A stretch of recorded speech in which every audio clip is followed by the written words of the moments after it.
it on my own, so I gotta get through it. And the only thing I know is to love what I'm doing. Never give up, never slow, till I finally prove it. Never listen to the no's, I just wanna keep moving. Keep my head up when I act, head up, that's a fact. Never looking back, I'ma keep myself on track. Keep my head up, staying strong, always moving on. Feel I don't belong, tell my thoughts to move along. Push myself to be the best, die with no regrets. Live with every breath, see my message start to spread. And I had so many dreams, then you hit your teens. Life ain't really what it seems, try to find out what it means. Always do it on my own, so I gotta get through it. And the only thing I know is to love what I'm doing. Never give up, never slow, till I finally prove it. Never listen to the no's, I just wanna keep moving. Yeah, I put out all this art, it's my only medicine. Yeah, everything I do, I'm just being genuine. Yeah, I'm sick of being screwed, feel my own adrenaline. Yeah, I do just what I do, and I hope you let me in, yeah.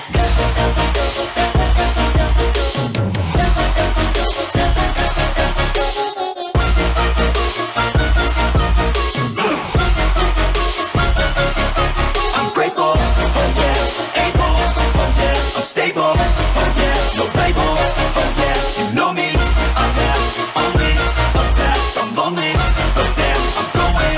I want no fake love, I want the real stuff. Everybody listen up, cause I'll only say it once. I'm gonna show you all the path, if you want it bad. I'm gonna show you where it's at, yeah, how you can get it back. Yeah, cause I ain't never done, I'll be number one. Working hella hard until I get just what I want, yeah. Rises like the sun, yeah, fatal like a gun. Shooter's gonna shoot and I'm gonna shoot until I fall, yeah. Always do it on my own, so I gotta get through it. And the only thing I know is to love what I'm doing. Never give up, never slow, till I finally prove it. Never listen to the no's, I just wanna keep moving. Yeah, I put out all this art, it's my only medicine. Yeah, everything I do, I'm just being genuine. Yeah, I'm sick of being screwed, feel my own adrenaline. Yeah, I do just what I do, and I hope you let me in, yeah.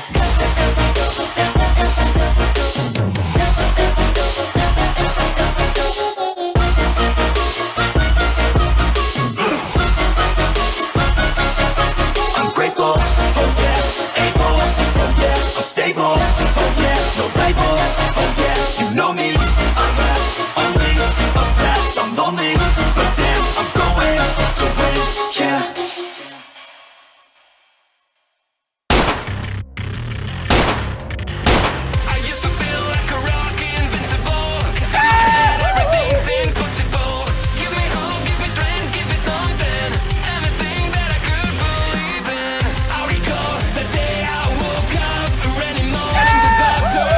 Hey, there we go. Here we go.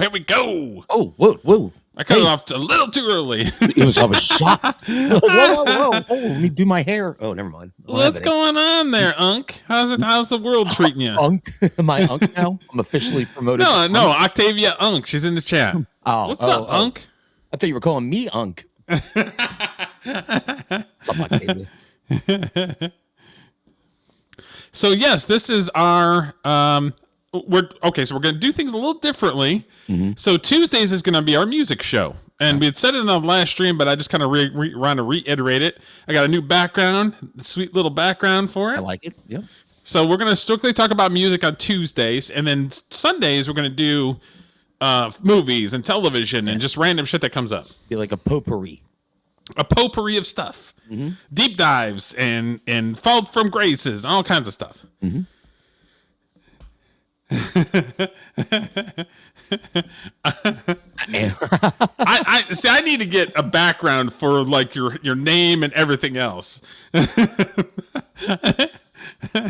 Okay, so our first thing is what we always do is we do our musician of the week. Mm-hmm.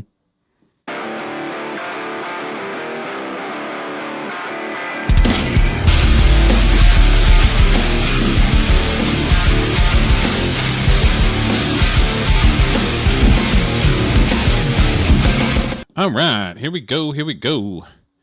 There's Mr. Julio.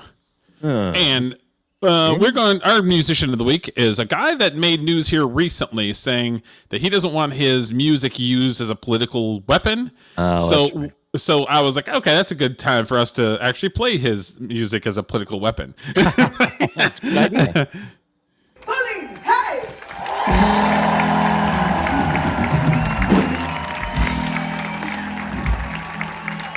As you can tell, ladies and gentlemen, we're a band full of immigrants. Hardy har har. Yay. This was last March on a 80s themed cruise ship. That sounds like fun. It does sound like fun.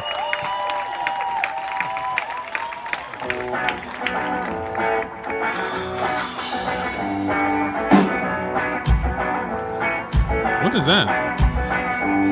Jumping on one foot thing? Maybe it's an Australian thing. I don't know. Maybe. I don't know. Yeah, I know that this guy has a problem with how this song was received. What was that? I know Colin Hay has an issue that this song has been kind of went away from what he meant it to be because all Americans took it as, oh, he's making fun of Australian stereotypes. Okay.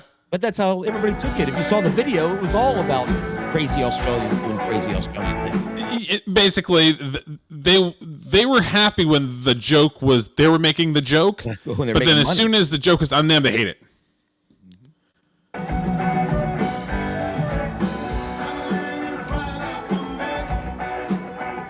Gotcha. Ayo, lady on the internet. Okay. That's appropriate for me then. I am an old guy on the internet. That's pretty funny. I'm fat, so I can be a chunk.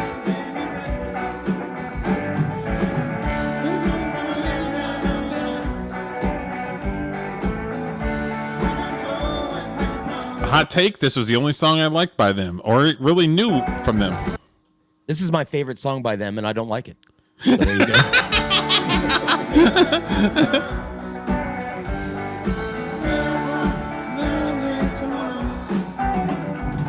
But it was huge.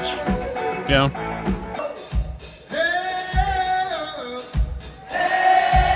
Okay, and this is a serious question. Are you not offended, but are you okay, so the band is Men at Work. He's the only person from Men at Work that is on that stage right now, but he's still calling himself Men at Work. I was going to ask that Are you offended when they are trying to glom on something that was old that nobody else is part of other than him? Not really in this case, because Colin Hay was the band. He wrote everything, sang everything. So, in a way, I think he has the right to do it. In his So case. everybody else is a Men at Work LARPer? they're just like I don't know, they're like contractors. So he got some new contractors, but it's all his music. It's the same with like Jethro Tull, the guy. Yeah. Ian Anderson, the singer. He wrote everything. So whatever, get somebody else in there. It's all his songs. So yeah, I think he has the right to do it. It wouldn't bother me with this band. Women in Men at Work, that is a little anachronistic. That's a little counterproductive. I don't know, but whatever. It doesn't matter to me if it's like I hear a song, it's like, I like that song. But if I'm going to see somebody, I'm going to see him because I want to see the band. If I'm going to see Journey, we talked about Journey last time. Yeah. I want to see Steve Perry in Journey. I would agree with that. But on the other hand, with Journey, Neil Sean, the guitar player, wrote a lot of that stuff too, and he's still there. So, but Okay. I think most ham and eggers basically just want to go to a show and see the song sung well and played well. And as long as the singer's there, I guess, would be the most important person. I don't care. They're just going out on a cruise. These people have a good time. Yeah.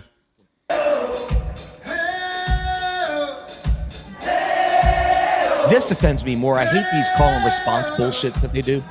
Oh yeah. That annoys me. I'm like, get on with It says fan service, right?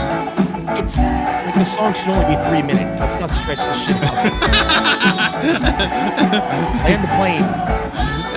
So you're taking the Ricky Gervais attitude when it comes to it. Grab your little fucking award and get the fuck out of here. That's right. I didn't come to sing. I came to listen to you sing. It's always a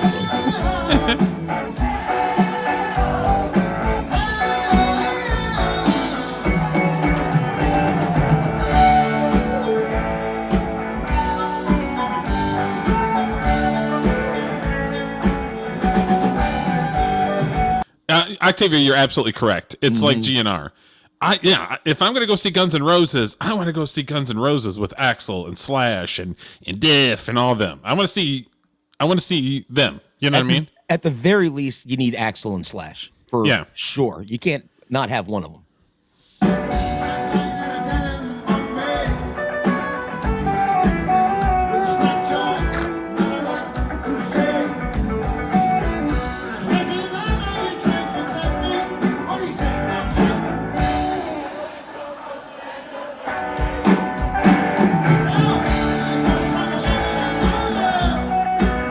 Their set list. Did they just play this song 12 times in a row? They just keep playing it over and over again, like the wedding singer, where the one guy only sings the one song.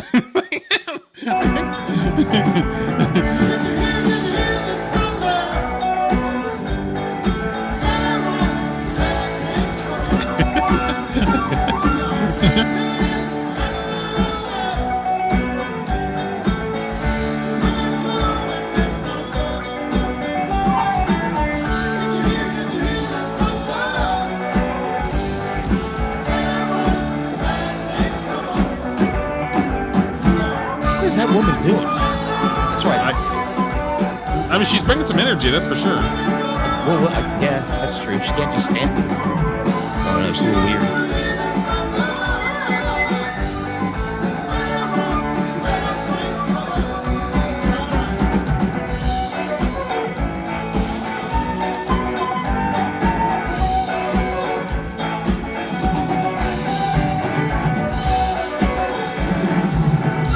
Damn drummer, there he goes again. He's put some power into it, baby. Much for the song. God damn, dude. All right. I think the thing over here with the purple things play linebacker for a football team. Linebacker / flautist. That's the new member of the band. The flute and gluten. All right, well, I'll give it. Listen, if you're on an 80s cruise, I'd probably roll if they're playing this song. I'll run up, get a drink, and listen, I guess. He sounds because if you're in an 80s cruise, you're going to see 10, 15 different bands playing their hits. Oh, yeah. I went on, here's a little self-report. I was on a prog rock cruise with lots of my prog rock bands like Yes and some of those folks. Okay. And it was great. It was 24/7 music. The only thing I didn't like is a lot of prog rock fans. I was the youngest person there, and I was in my 40s. It was one thing. And they're all a little stodgy and stuck up. And I was trying to get a craps game going at the casino. Could not find anybody. This one guy wanted to play. I'm like, come on, loosen up. Come on, let's go. Let's shoot some dice. This is on a cruise ship? Oh, yeah. Okay. How many cruises have you been on? I've been on 3. The first 2 was to the down. I don't know. It was a long time ago. The mother of my children, her grandparents were celebrating their 50th anniversary, and they bought us all tickets to go on a cruise. Oh, it was fun. I'm thinking about doing a cruise for my 50th birthday. You'll have a good time. I'm a degenerate. I'm just gonna book it. Well, I have to get a passport because the passport I had is no longer good. But book a cruise and then invite whoever wants to come. If nobody wants to come, then fuck them. I'll have a good old time. I loved it, but I love drinking, gambling, and music. And I was on a cruise ship with nothing but bars, casinos, and music. I'm like, I didn't get off the ship because they had ports of call. They're like, okay, we're going to stop at whatever it was, St. John's. And I'm like, why am I getting off the boat? I'm good. So I never left the boat. Just hung out and listened to music. That's great. But you would have a good time if you wanted to cruise. They're fun. They're a lot of fun. Okay. So the next thing that we have is musical Dum Dum of the Week. Dum dum dum dum dum de doo de dum dum dum dum dum dum de doo de dum dum dum dum dum dum de doo de dum. Wow wow wow wow. Corey. So this banger of a song came out the other day. Are you excited?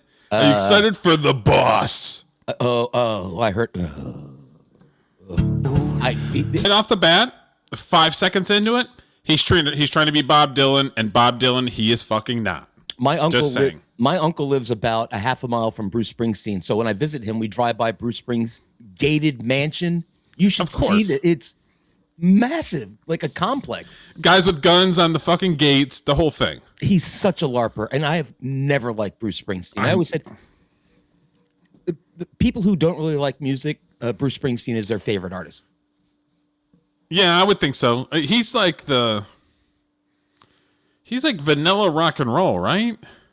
He I guess speaks to the common man. I don't know, man. Which I never liked the shit when I was younger. I don't buy his bit. I don't buy it at all. I don't like his music. I don't like him. I don't like his politics. I don't like his singing. Octavia, when I worked for K-Rock, we did a festival called 80s Invasion, and it was like 20 different 80s bands. Oh, hell yeah. The Cure headlining, Duran Duran, Psychedelic Furs. That would be amazing. Just the Cure and Duran Duran on the same bill. That's interesting. But I love both those bands. That would kick ass. Oh, that'd be killer. Fought fire and ice neath an occupier's boots. And he's so passionate that he has to read it off a fucking paper again. Well, so somebody else wrote it just so that he could have a fucking anthem about fucking politics or some bullshit. I did hear, in his defense, that for Bruce Springsteen fans, he's one of the best live acts. Like, he puts on a great show, and they're long, and he puts his all into it, which I appreciate. Yeah. I still don't like him. I'd rather go to the ninth circle of hell than go to a 3-hour Bruce Springsteen concert. But yeah, this is painful. This is fucking painful. This is my songwriter's perspective. I'm not saying I'm on Bruce Springsteen level. I'm not as good as he is, I guess, as a songwriter. That's fair. This is the laziest songwriting. It's 3 chords. Yeah, and it's the same thing every line. Oh, it's DHS and King Drum. It's just lazy. It's retarded and it's garbage. Can I see myself in my car jamming to this fucking song? No, I'm not. Stood for justice. Their voices. So, did you hear that there was a restaurant in Boston that was the FBI has been watching it since last summer, and he was basically stealing accounts for what's the shit that people have been fucking the where the government helps the poor people. Oh, well, like welfare and stuff? Yes. He was stealing welfare. He created a bunch of fake accounts and was getting like 25 different checks in the mail. He was not born here. He was a naturalized citizen. And the 2 accomplices, what do you think what his 2 accomplices were? Illegal immigrants. They just busted them in Boston, and these dudes are going to fry. So this guy has the nerve to make this song when they're literally finding people that are stealing from the American taxpayers, and this guy comes and just reads the fucking paper. I mean, it's disgusting, dude. Well, I'm at Quality Lyrics. Quality Lyrics. We don't know how to spell. Good there, Bruce. 3 kids, 2 of them taken away by the state. Her husband died. She got a lesbian lover who told her to drive. Then she drives right toward an agent and gets murdered. So, is that in your song? Probably not. Probably not, honestly. See this right here, this resistance flag? It's basically a communist organization that's putting this shit on.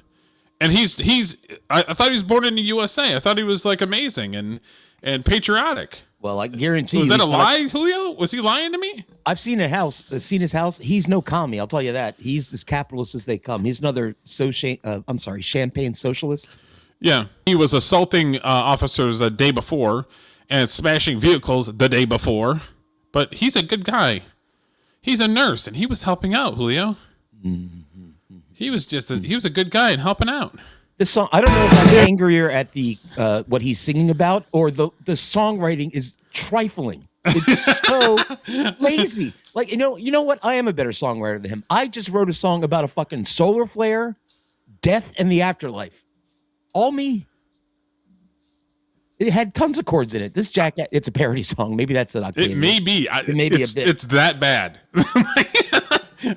I'm in physical pain right now, Octavia. Like my whole body is just in pain. I didn't think I could hate him more than I did before this show, but Derek, you always managed to rile me up to new levels. We got some other rile stuff up. This is gonna be a rile show because we're dedicated to just the music on this show. There's a lot of crazy motherfuckers. A bunch of officers standing there and a bunch of people screaming and crying. Yeah, I'll give Bruce Springsteen one thing. I'll bet you he wishes these riots happened in a city that was easier to shoehorn into a lyric. Minneapolis does not exactly roll off the tongue while you're singing. maybe you can do it in Detroit next time. That's a little easier to sing. Okay, out of the 50 states, is Minnesota like where do you think it ranks? I think it ranks in the bottom, right? There ain't shit in Minnesota that I give a fuck about. Just a bunch of lefties. It's always been that way, even when it was mostly white. They were all lefties. It was the only state to vote for Mondale against Reagan. They've always been left wing. They've just Cuckoo, Cachoo. They used to be white Scandinavian left wings. Now they're Somalian left wingers, but whatever. On the streets of Minneapolis. Yeah, this screams he wants to be Bob Dylan all the fucking way. From my brain to your mouth, I was thinking. I'm like, really? You're gonna do the harmonica bit too? Mm-hmm.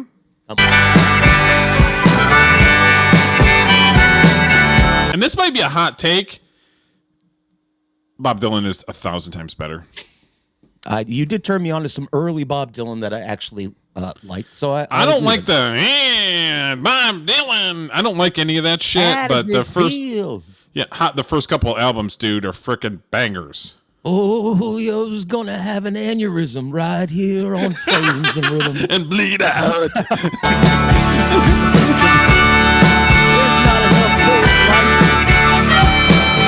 I love the deceptive editing where she was heading toward the officer and they just cut it off. 5-minute song. Hey, I thought you were the one that likes the 20-minute songs, right? My 11-minute song is 4 completely different songs linked together with callbacks. It's like a symphony, Derek. This is 3 chords for 5 minutes. Right. Somebody paid him to do this, right? He's not actively putting some shit song together. Somebody actually paid him to do this, right? I don't know. He doesn't need the money, but maybe. Who knows? I don't listen. After looking at all the Epstein files and what went on this weekend, I don't know who is zooming who anymore. I'm completely confused. So maybe, you know what's funny is Alanis Morissette was considered a feminist. She's mild compared to now. It's like rain on your wedding day. Yeah. They brought it back to who was paying the money, and it's George Soros' foundation, and then there's a billionaire in Japan that is fronting the money to do all these protests. If I wrote a song and brought it into my band studio and asked my bandmate to work on it, and it was a 5-minute long acoustic song that had 3 chords, and I was singing about, I don't know, Constantinople or some crazy ass city in it, he would punch me in the mouth. He'd go, Mike, that's a no. We're not doing that one.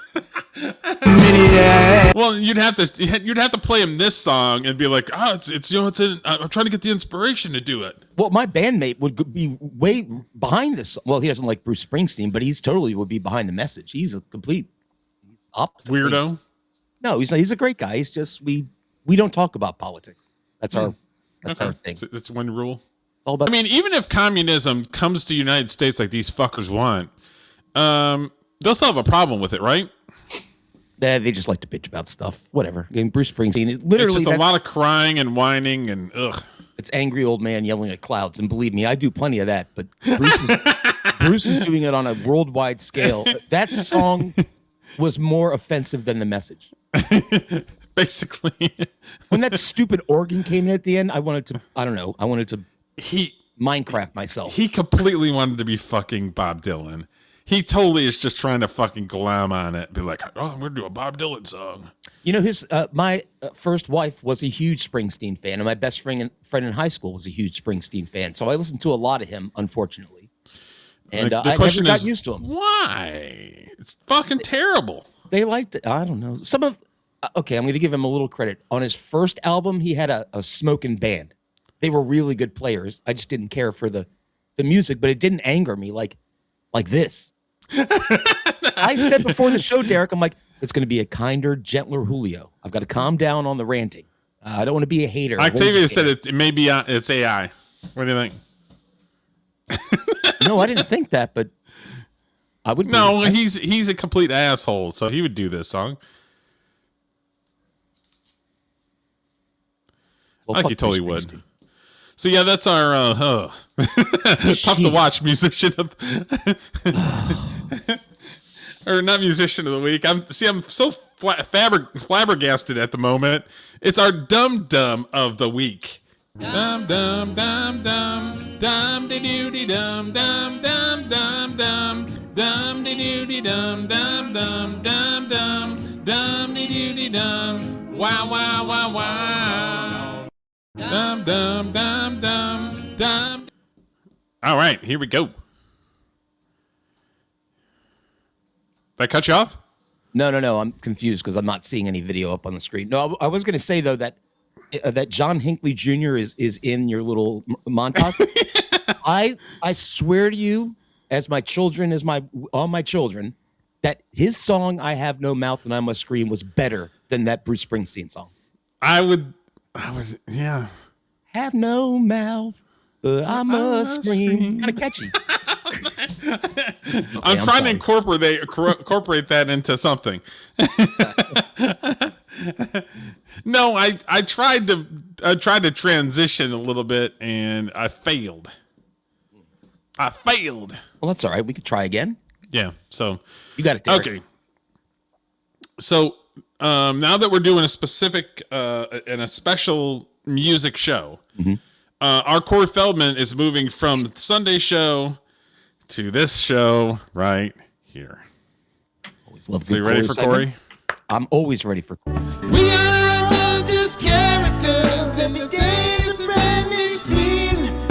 We do our best to sing the words and the stages in between. The pipes just. I can hit those notes. This son of a bitch. Okay, he's getting on my bad side now. Ooh, Corey? Corey blocked me. Okay.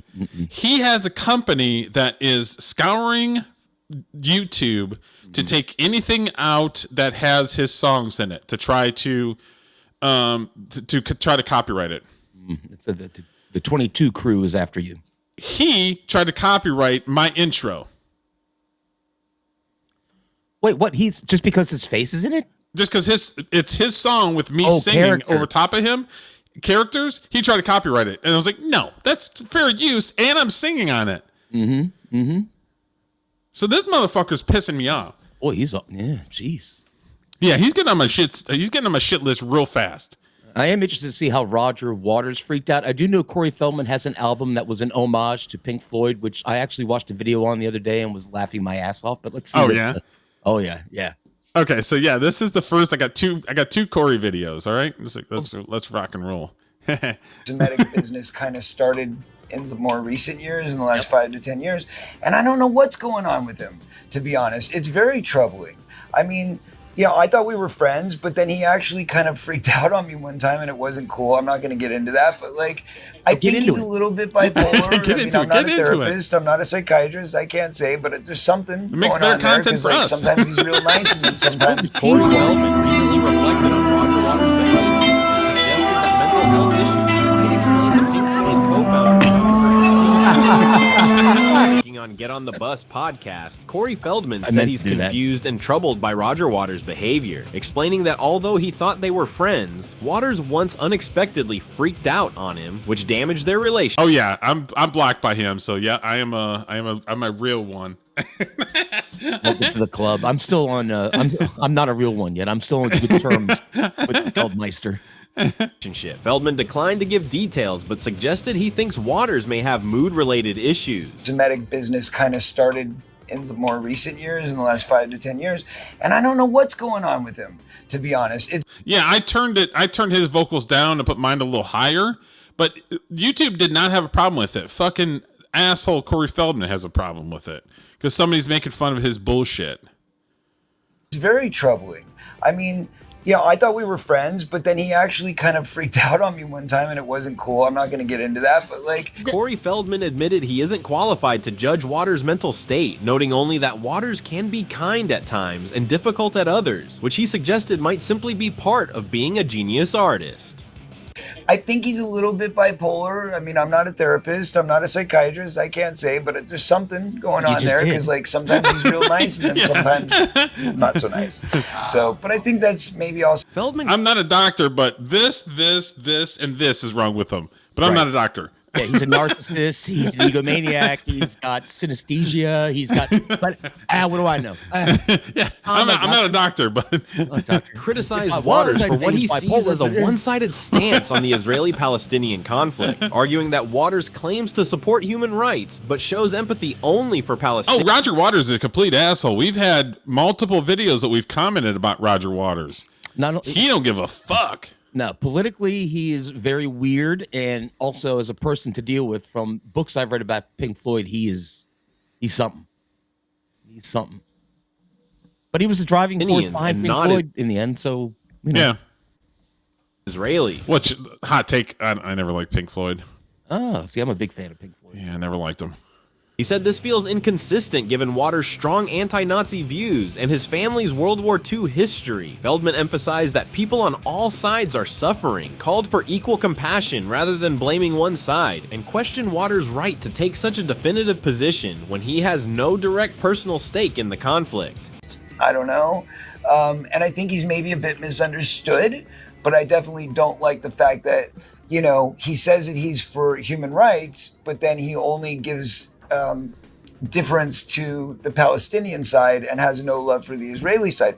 I don't understand how you could be so anti-Nazi and so anti-World War II because your father was killed in World War II and then turn around. I hate all the conversations when it comes to this, people calling people Nazis.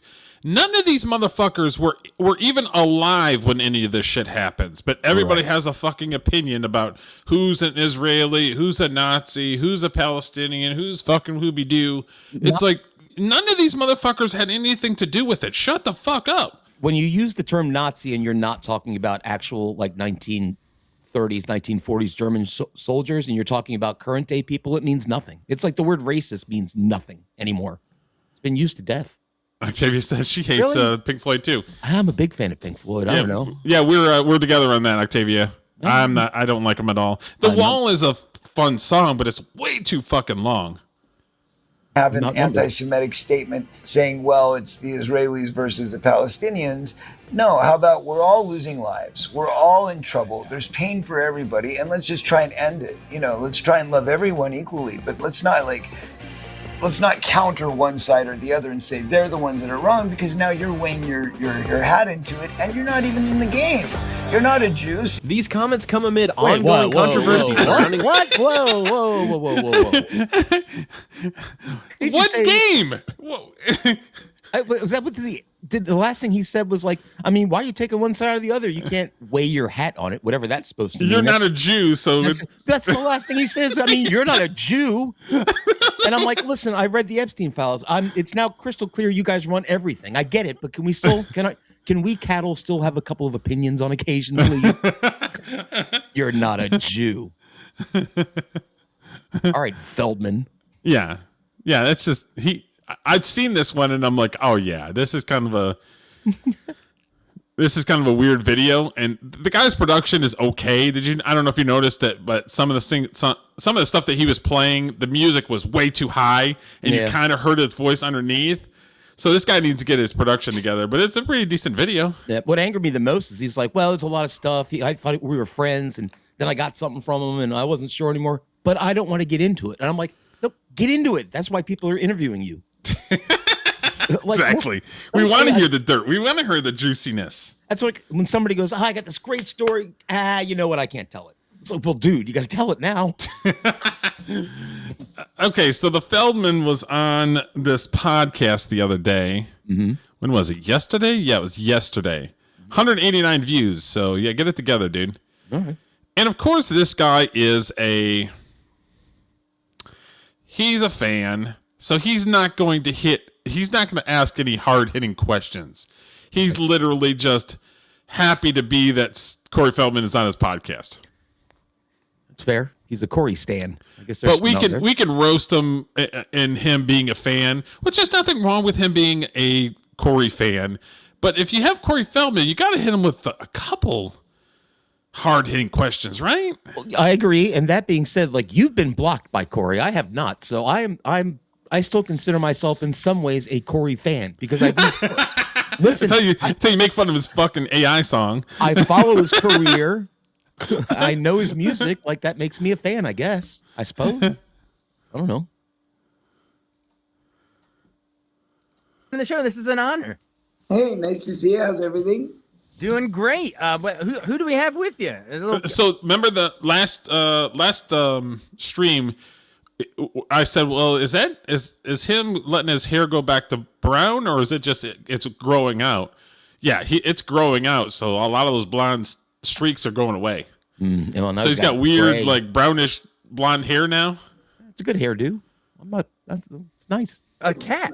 That's Jason, my friend Jason. Oh no, wait, no, I'm sorry. I give that hairdo an 8 out of 10. Yeah. Yes, this is our good friend Don. You like the combo with the brown with the blonde? Well, I'm looking at more like gray hair or something, but I don't know. Yeah, I like this hair. It is like a grayish brown. Yeah. Like, that's probably why he colored it, because he didn't like the gray coming out. Mm-hmm. I've always said I like that. I mean, I've got gray hair now, but I'd rather have gray hair than no hair. I agree with you. When he asked what's up with the dog, he should have said, I'm dog sitting for Tyrese Gibson. Don't mind it. That's funny. Bobby is chilling. This is our, well, I guess you would call him a hairless cat or a bald cat, but the true name, of course, is a Sphinx cat. Ah, okay. He's a Sphinx cat. Gotcha. Don't know if you can tell, but yeah. Oh, when you say the hairless cat, I always think of Mr. Bigglesworth. That makes sense, Octavia. Corey only goes on small channels so that he can control the narrative. Mm. That makes sense, because if there's somebody that's going to push him, even if it doesn't have anything to do with anything specific, if they're going to push him, he ain't going to like it. So I can see that. He's got beautiful blue eyes. I don't know if you can see the eyes from there, but thank you. I don't want to anger him and put him any closer because he's quite. And is it Dobby after Harry Potter? Dobby after Harry Potter? You said? Yes, exactly.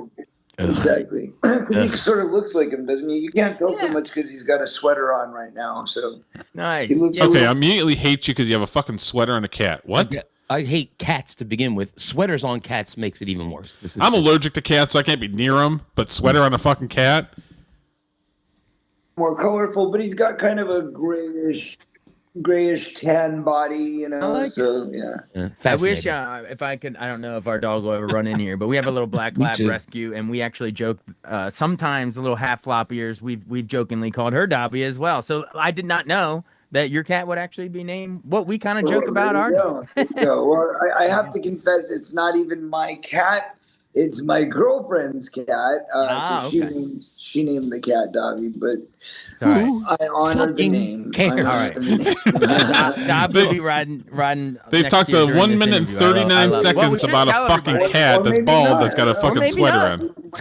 Can we talk about something else? Something that's got some juice to it? Yeah. Hey, let's tell everybody the reason we are talking is you are doing a really special Stand By Me 40th anniversary event at the Strathmore in North Bethesda, Maryland, just outside of DC. That's right. On March 14th. Now, how exactly does the event work? Is it you screen it on a giant screen and then you and your co-stars are there for like a Q&A after, like sitting on stools, or paint a visual of how it unfolds? Well, sort of thing. I mean, hopefully it's a little more comfortable than stools because we'll be out there for a while. But we call. See, I could never have Corey. Oh, he's blocked me, so I can't have Corey Feldman on the channel. But if he was on the channel, I'd fucking come in with some heat. Mm-hmm, and then it'd end up him leaving. It wouldn't last very long. It wouldn't last that long, so it's not worth trying to reach out to his people if he has people. Octavia brought up that it's gross. That's not a cat. It does have the weirdest fucking head I've ever seen on a cat. Yes. It looks like a like one of those cattle head bones you see in an old Western that is laying on the ground, just like some dead animal bone head. That's some weird. He's all about the Skinwalker. Yeah. It's a messed up cat.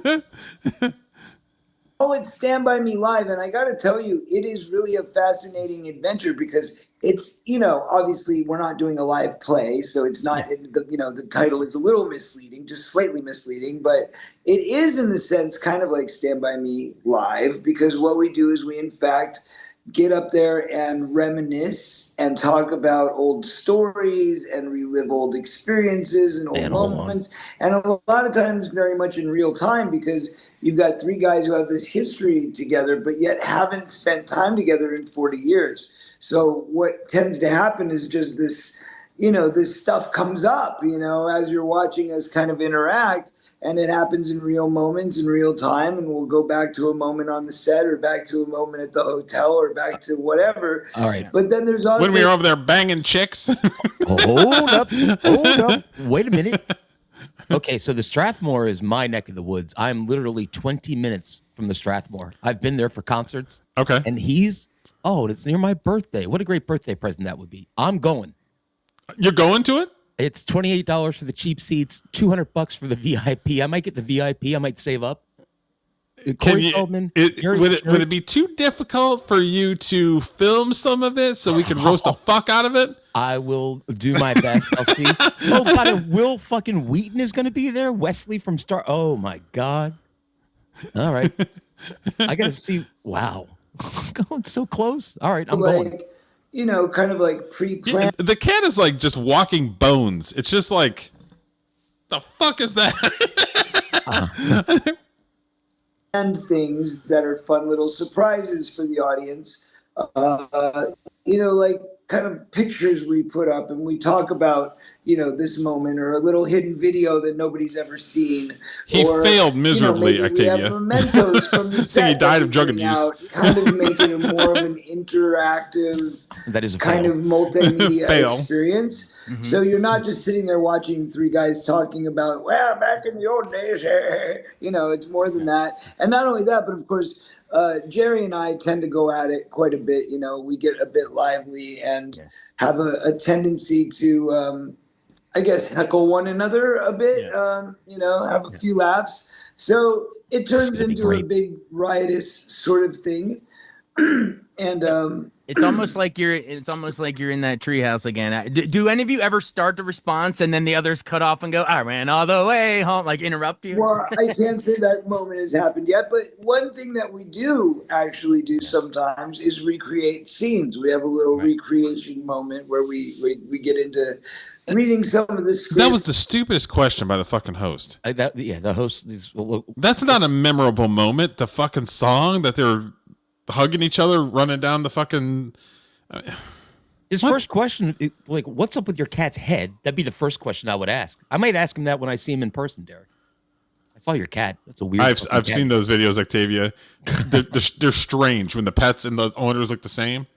The other thing that annoys me, we've seen interviews with the Feldmeister, where he gets mad when people ask him about his 80s movies. And he's like, I do music now. That's old. Now he's cashing in. Of course he is. He's got an event to push, so of course he's going to cash in. And then he's going to go right back into, I'm the greatest musician of all time. I wonder if they take questions from the audience. From the movie, or do it. Pick our favorite moment, we decide to recreate it, or things like that. So, yes, in fact, it becomes actually Stand By Me Live in certain ways. And then there's also the fact that we take. Honestly, I think all three of them are lunatics. Will Wheaton is a leftist piece of shit. He's another one. He's a weirdo. That's a deep rabbit hole. He's a strange feller, for sure. Questions from the audience. And we know Corey. So Corey's off his fucking rocker. And then at the end of it all, they're taking questions from the audience. Do it, dude. Do it. All right, I get paid on Friday. I got to see what my package level options are. Don't bring up Jim and them. Don't bring up Riff Raff, and don't bring up Frames and Rhythm, and you'll be good. Hey, you all burned your Corey bridge. I haven't burned mine yet. Me and Corey are like this. We're on good terms. Oh, you guys are tight. You guys are like brothers. Well, compared to you and Jim and them, yeah. Extra special price, you get to have that extra special experience, which includes a signed poster from all of us, and you get to come back and take a picture with us, and there's like a whole VIP level and all that. All right. So all together, it's a fun night, you know. Let's watch Stand By Me and shoot the Shinola. We're gonna watch the movie. afterwards. Yeah, sounds like a ton of fun. And then I have to obviously we have to say, you know, on a serious note, I wanted to start with the fun stuff, but on a serious note, this tour is sort of taken on new meaning from since when you began. Obviously, after you know this tour was planned and everything before the tragic murder of Rob Reiner and his wife. I actually talked to Carrie Elwes of Princess Bride right before that all happened. And did he freeze? He's got a weird facial expression. You're the first one I've talked to in a Reiner movie in and out of the Matrix. It even makes it harder to see the opening scene of, you know, the newspaper headline that Richard Dreyfuss reads, stabbed to death, all that stuff. It's like, it makes me kind of cringe now. But has it taken on new meaning to be able to do this? And I mean, you used to just be giving people a fun night out. You still are. But is it a kind of a way to honor the late director that might do that? I think careers? he should. I think he should. Well, I'll be honest, I hadn't even thought about that aspect. Yeah. I mean, about the fact that the newspaper said that at the beginning of the movie. I didn't remember it. I thought he was shot, but that's even creepier. Wow. Yeah, no. Way to I mean, throw obviously Corey it's off going to there, have a dude. tremendous. How much he gives a shit? He was crying the day after that he heard that he died by the hands of his son, and now he's just like, oh, I don't remember. It was a wild story. That's what are you talking about? He was literally crying like the day after, like, oh, it's craziness, oh, and now he's just like, I don't know. I think Corey felt. Here's a hot take, and I'm shooting from the hip here, brother. I think Corey is a genuine person, but whatever he's genuine about changes every 10 minutes. He's got to watch. Like, does this thing work? Okay, I'll cry for 10 minutes, and then we're good. We're done. Yeah, like I think he believes what he's saying is true when he says it. It just changes all the time. This impact. I mean, where, you know, the first few shows that we did were all fun laughs and, you know, fond memories, and this time there's definitely going to be a bittersweet temperature hanging over the room, and it's going to be very rough. You know, I mean, in one sense, it is bittersweet because in one sense, it's we all have to kind of live with the idea that we can't have him there, you know, because I'm sure all of us were thinking, hey, we're doing a whole year worth of these things and we're talking about even going international. Yeah. I'm sure at some point, we know Rob was paying attention. We know he was watching. So I'm sure at some point he may have joined us. He may have come out. He may have showed up on a video call. Who knows? Yeah. But we would have done something to honor him and to have him involved. And so it's so heartbreaking that he doesn't get to share this experience with us. I am also in the same token, and I think I can speak for all three of us when I say that I'm sure we are all grateful that, you know, he probably did get to see it happening before he died, because we had gotten the first run of shows off before he passed, so therefore we know he was at least aware of it. And he ruined the fucking timing because we had the whole thing timed, and he fucking died, so now it's ruined. Yeah, he ruined it. Right, he fucked it up for all of us by dropping dead. It's crazy. And saw that we were honoring his film and his memory in this way. So that's great, but unfortunately it just wasn't, you know, where it needed to be to get to, you know, to coordinate our schedules to where we were together. But that said, it was a very traumatic and weird, surreal kind of experience, the moment of his death, because how was it traumatic? You worked on a movie that he produced and directed 30 years ago. Well, Corey did tweet. I know you probably wouldn't have seen this because you and him are on the outs, but I did see his tweet about Rob Reiner. He said that he spent nearly every day with Rob Reiner towards the end of Rob Reiner's life. Every day? Yeah, that's what he said. That's what he tweeted. I'm still thinking of what I'm doing at this show, though. It's all, I'm going to go a Cocoa Buns t-shirt. What do you think of that? I have to screen. Well, he's not going to talk to you if you have a Cocoa Buns t-shirt on. He knows what it is, though. They sell I don't drink liquor usually. I'm making an exception this time. I'm taking an Uber in a Cocoa Buns t-shirt. I'm going to get rip-roaring drunk and go to the show, and I'm just going to yell, "Shut up, Wesley," at Will Wheaton all night until they throw me out.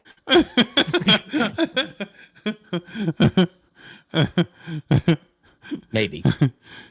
You play it as straight as you can. You try to ask a very serious question, and then at the end, be like, 22, bitch. I was lighting the menorah for my Hanukkah. It was the first night of Hanukkah. And I was from the other two guys, and I understand that like normally we don't talk a lot. I mean, we hadn't really been, we'd never spoken like the three of us since we'd stopped the film 40 years ago, other than seeing each other at like maybe a commentary or a press interview or something. Okay, I'm going to fast forward just a little bit because he just keeps on rehashing the same shit. Because Will and Jerry work together. The interviewer doesn't have control of this shit. Yeah. But we've never all three. I think I'm our last best hope for a shot at Corey Feldman. I would say the original mockumentary was Spinal Tap. There was no other. Yeah. There was no other. It was his concept. It was his years after Stand By Me. Never around, never knew him, never talked to him. And then somehow we briefly became Twitter buddies. I don't know how to explain it, but like certain things were happening around the release of my documentary when I put out that documentary. Octavia's got it right here. He commented on it, and I was like, wow, Stephen King's commenting on my stuff. That's cool. So I guess he follows me. Yeah. And then something like, and then tried to start smoking happened, Marlboros in the theater also. But at a certain point, we had a few exchanges online, and then I put out my Funko Pop. And when I put out my Funko Pop, Stephen King said, "I'm really jealous. I want a Corey Feldman Funko Pop." Yeah. So he said, "I want a signed Corey Feldman Funko Pop." Did he really say that? Did he really? No, that was things that didn't happen for 1,000, Alex. We called his office, and my assistant called his office and say, "Is this real? Does he really want a signed Funko Pop?" And they said yes. And we said, "Okay, give us the address." So we signed a Funko Pop to Stephen King. How many assistants do you think that Corey Feldman has went through over the years? Oh God, like personal assistants? Yeah, he said his assistant. He probably goes through him like fucking water, right? Because he probably doesn't pay for shit. No, yeah, he's on the take nonstop. That's true. Stephen King probably just wanted to snort coke off the Funko Pop. Isn't that what Stephen King does, allegedly? Allegedly. I mean, I'm not a Jew. I don't want to say anything, but that's what I've heard. And I sent it to him, and he took a picture and he posted it on Twitter and said, "Thank you for my, favorite toy," or something like that. So, how cool is that? That's so cool. That's so cool. Dude's a fucking simp. Great stuff. Well, you mentioned the documentary, and I don't want to spend too much time. And please share however much I don't want to bring up old trauma or whatever. You know what I mean? So yeah, thanks. However much you do or not, maybe just old trauma. He's concerned about his mental health. I mean, come on, this dude's a kind of a bitch, right? Yeah. Am I wrong for calling this dude a bitch? Look, when I'm at the Strathmore, drunk on Captain Morgan and Coke and smoking Marlboros, I want all the trauma. I want to hear about all the trauma. Okay, so this channel, we've had somebody that's won awards, who's an award-winning producer. Mm-hmm. We've had people that are iconic fucking producers of music. Mm-hmm. That worked with Motown artists. That worked with people that are iconic in the music industry. We never simped for him that bad, did we? No, we had some pretty good questions. We had Salty, who did like all the marketing art for huge Marvel movies. Yeah. We had a dude who owns an album and weed shop. That's awesome. We have never simped for anybody. We've asked, we're not asking like deep personal questions, but we don't sit there and just be like, "Oh, how's your mental health today?" No, we ask questions that are pertinent to the interview. I think we're pretty good interviewers, honestly. I think I'm biased, but I think we. I did a good job when I met you. That's how I met you, Derek. You came on the show with me and Dave. I was prepared, dude. I had questions and all that business. I took it seriously. And that's what you have to do, right? I mean, that's the only way that I know how to do it, not just fly by night. Like, I have to at least know something. We interviewed Cooking with Jack. Yeah. Who's a legend for YouTube. He's one of the original. I would kill to have a one-on-one with Corey, just going through his music from start to finish. And I would take it straight. I wouldn't rag on him. I'd just ask him, "Hey, what were you thinking when you made this Pink Floyd pastiche album?" I'd love it. It'd be amazing. What else am I going to do with all this Corey Feldman knowledge? It's Yeah, no wasting shit. space in my head. It's just rolling around in your head. Generalize it. What? How can we make the future of Hollywood? Maybe I'll phrase it that way: safer for the next generation of child stars. Is that a fair way to do it without digging too much into the past?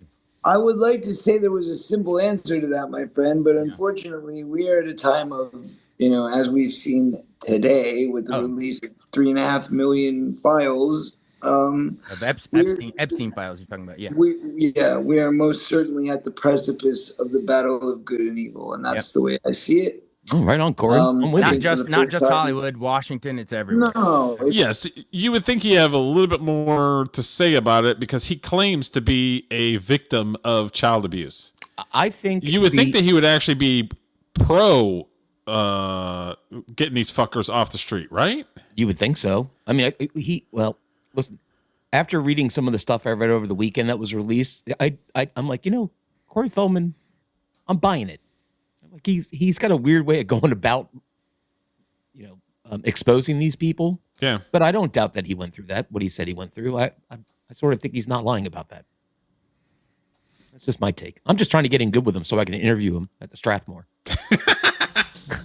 That's what I'm talking about, baby. All right, let me start this. I'll be right back. Give me 1 second. All right. It's everywhere. It's everywhere. And I think for the first time, we are truly seeing evil reveal itself. Yeah, that's true. It's all been living in the shadows, right? It's all been living in the shadows for this some whole of us time. knew who was responsible. None of us knew the depths of depravity that were going on, the amounts and levels of cover up. Yep. But it's all coming out. It's all happening. We're seeing it. It's real. Mm-hmm.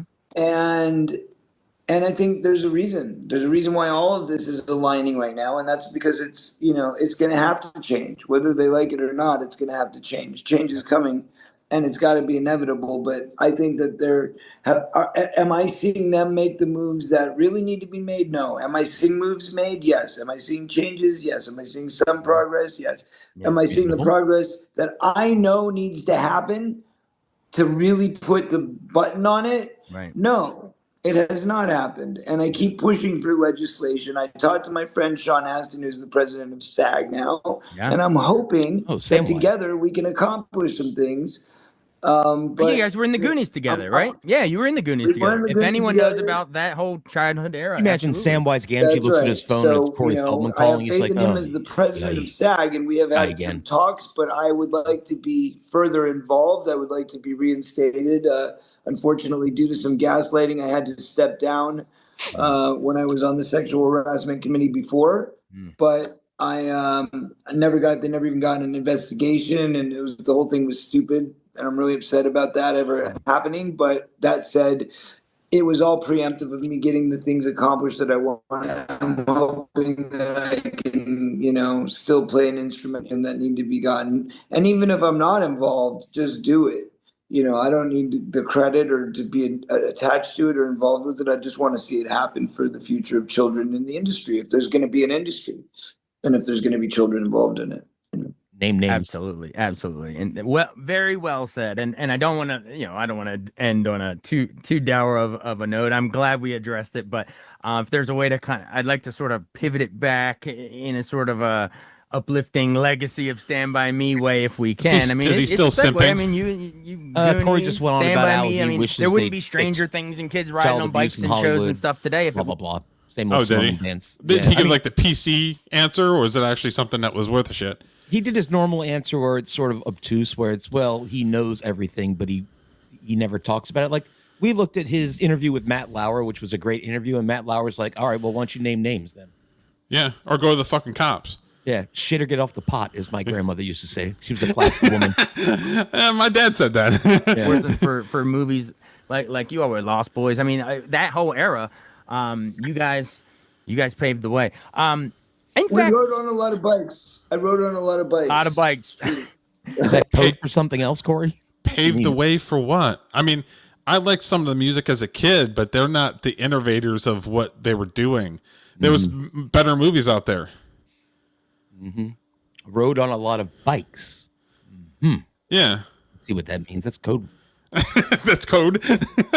Walnut for my bike riding. You and Henry Thomas, right? And Elliot. Yeah, right. Exactly.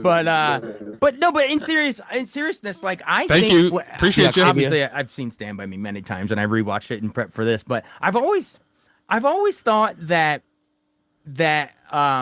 movies like The Sandlot were directly inspired by, not only the narration, but the treehouse, the junkyard dog, all that. I mean, I guess the narration really was A Christmas Story slightly before you guys, and then The Wonder Years slightly after you guys. But do you think that Stand By Me with sort of that nostalgic narration and the kids sort of all hanging out in the treehouse, all that kind of stuff, wedding ring on led the to interviewer. the You're Killing Me Smalls and all that later? Like, do you think those screenwriters He's probably homosexual, I guess.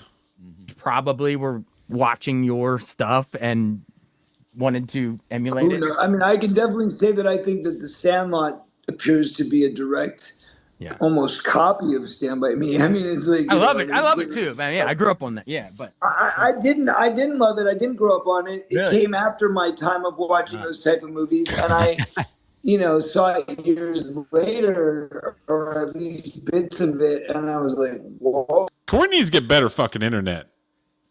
Yeah, he really does. Yeah, he keeps glitching. I like that the guy, Corey literally says Sandlot's a direct ripoff, and then the interviewer's like, oh, yeah, I love Sandlot, man. I grew up on that shit. And Corey's like, no, I didn't, and I didn't like it. It's not it has nothing to do with Stand By Me.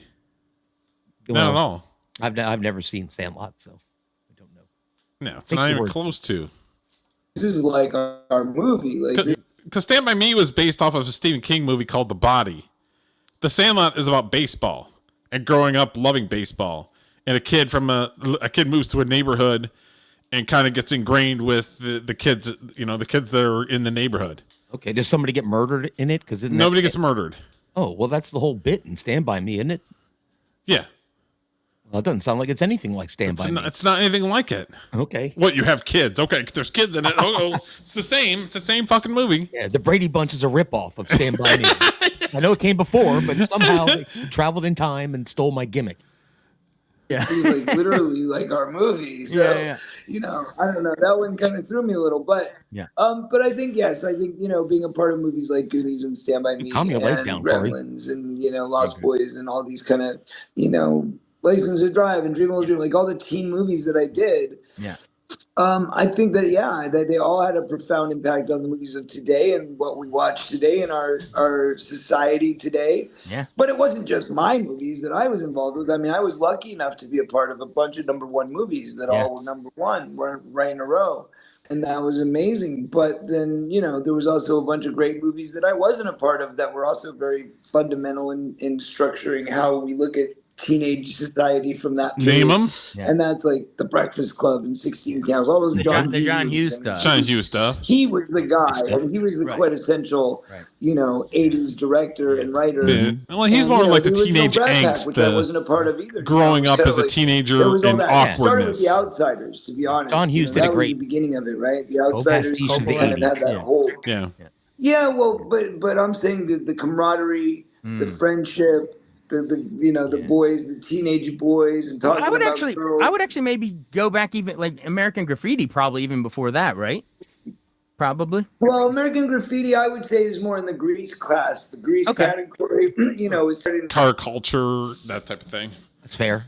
So, all right. So they're spinning, talking about some dumb shit. So yeah, I'm gonna end this this Corey stuff because the interviewer didn't ask any hard-hitting questions. He's a fan, and he was just kind of cupping his balls a little bit for fan service. And it's just like, come on, dude. Like, ask something that... And you don't have to be a dick about it, but ask him something that's got some juiciness to it. See, Derek, you need... I think you should do a full on-screen apology to Corey Feldman to get him back in your good graces so I can go get him, and I'll interview him. Music. Okay, I'll give you a couple questions. Corey Feldman, what movie were you up for that you really wanted to do, but for some reason they went to a different direction? Am I playing the role of Corey here? I don't know how to I'm just saying that would be a great fucking question. Did he ask it? No, he just simped for him the whole time. Yeah, well, he's trying to be polite. I can see, but I could pull this off, Derek. I promise you I could interview him about his music. It would be amazing. I need to figure out how to do this. Corey, we understand that you did acting as a young man, and then you're focused more on your music. Did you have any people that you looked up to as a child in acting, but also with your music? That's another fucking good question. That's a good one. That's a good one. I would knock it out of the park with the fucking questions, not the. So what did you think about the Sandlot and stuff? You know what I mean? It's just like, come on, bro, have some written down. Write some fucking questions down, dude. We talk about your cat for 5 minutes. Yeah, no shit. You talk about your cat for 5 minutes. Well, I consider the door is slightly open to Corey Feldman. 20 minutes away, Derek. I'm going to be there, and I'm going to do the best I can. Do the best I can. Get that footage. Mm-hmm. Okay, so we're going to move on to the next one. So we will end the wonderful and amazing Corey Feldman segment. We are just characters in the day's brand new scene. We do our best to sing the words and the stages in between. All right. Okay, so I don't know if anybody knows this, but Nicki Minaj is a music artist who she was really into the type of music, the type of raps that she would do are very explicit, talking about her booty and cooches and all this other stuff. But behind the scenes, Nicki Minaj is actually a Christian, and she's very serious about being a Christian. And the last 6 months, she's been kind of showing it a little bit more and a little bit more about being a Christian. Uh-huh. And then when the clause came out from the fucking left, like it always does, and they want to call her every name in the book, she came out straight up and was like, nope, I'm a Trump supporter. I'm a Christian and I'm a Trump supporter. So there's a lot of people that are on the left-hand side of the political sphere that are losing their damn minds. Mm-hmm. So I've got a couple things about Nicki Minaj that we're gonna watch. Okay. What issues specifically, drew you in the most? Is it immigration? Is it the economic policy? Is it religious freedoms? What specifically, answers that calling that you talk about? Definitely, religious freedom is something that's very important to me. But if I'm being honest, President Trump.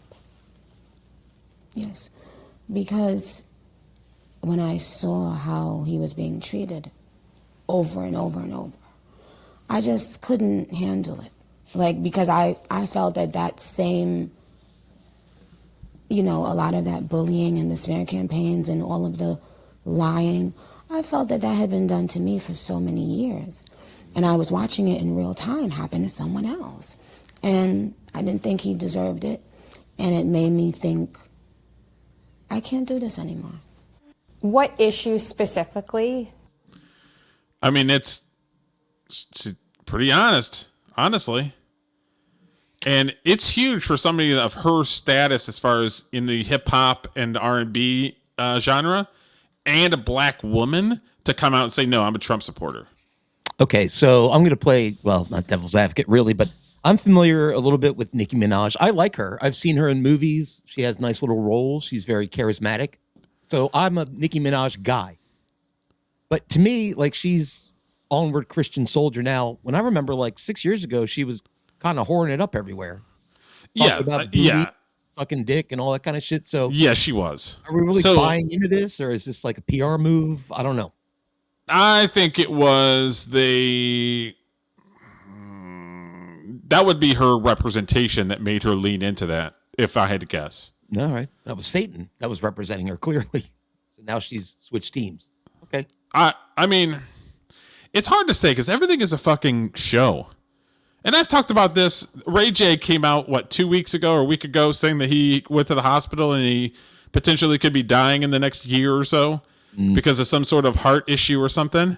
Yeah, me too. I worked with him on a show, and I worked a couple weeks on a show called Hip Hop, some sort of hip hop show.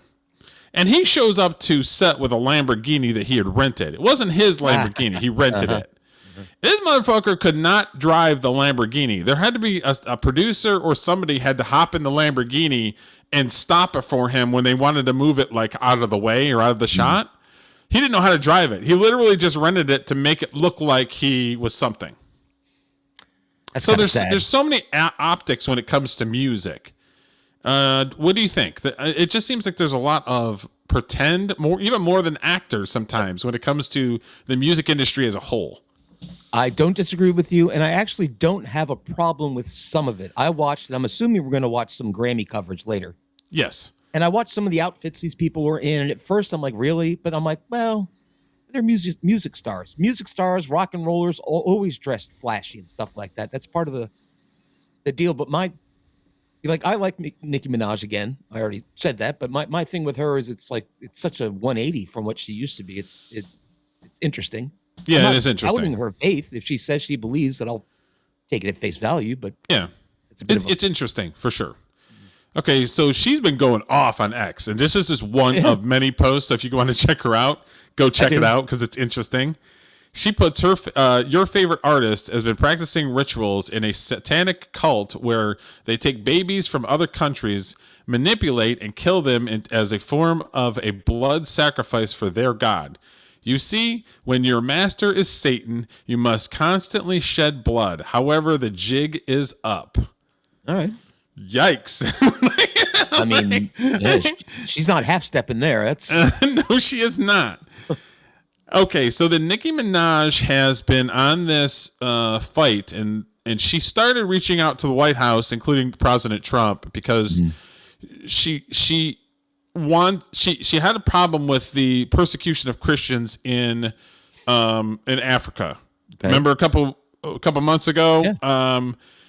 That's when she really started speaking out about it. Yep, Nigeria had a big problem. In Nigeria and stuff like that. So she has a plan that she wanted to reach out to Trump and his cabinet about basically taking $100, putting it in the stock market or into a bank account, and then when a little baby turns 18, they can pull the money out of the account. It's sort of like a starter bank account for little babies. That's nice.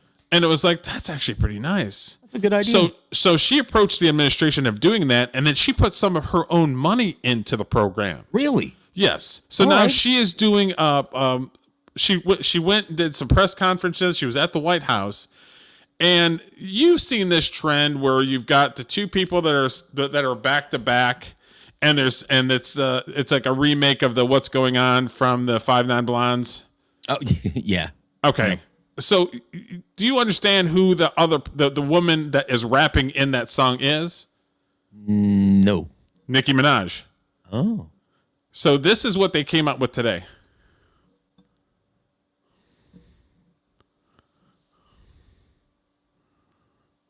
4 Non-Blondes, by the way, they're there with Bruce Springsteen on my tier list. Yeah, one song. One song. So Trump accounts jump-started the American dream. That's what she's there for. She wants to start these bank accounts for little babies so that they have something when they're 18 years old. Hey, I got no problem with that. That's a great idea. idea. Problem with that. Absolutely. Nice. And she put her money into it too. Yeah. So I like that. Put your money where your mouth is. That's All it. these leftists don't do shit other than just cry. They don't have money to do anything. Bruce Springsteen wrote a song about it. He did something. He put his I mean, did he really spend money on that? He probably has that studio in his house, right? Oh, I'm sure the studio's in his house. He told us. Yeah. He did a whole lot of fucking nothing other than just reading it like, oh, it's a protest song that I can sound like Bob Dylan. Hey, somebody get over here. I wrote a protest song. Sorry, bro, you're not Bob Dylan. Need somebody to press the buttons. Okay, you take Bruce Springsteen's songs, and then you look at "Knocking on Heaven's Door" by Bob Dylan. Does Bruce Springsteen songs even touch fucking "Knocking on Heaven's Door"?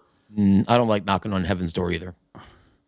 But I'm just saying, as a song, does Bruce Springsteen have anything that even fucking meets that? The only Bruce Springsteen song that I like is "I'm on Fire." Yeah. Every other song I've heard from him sucks. I don't like any of his bullshit. Bullshit. I don't like any of it. Okay, so did I share the Nicki Minaj thing, or did it not come up? I'm looking at a tweet with Chucky the doll drinking a martini. So let me share it real quick, and then I'll play it. Okay.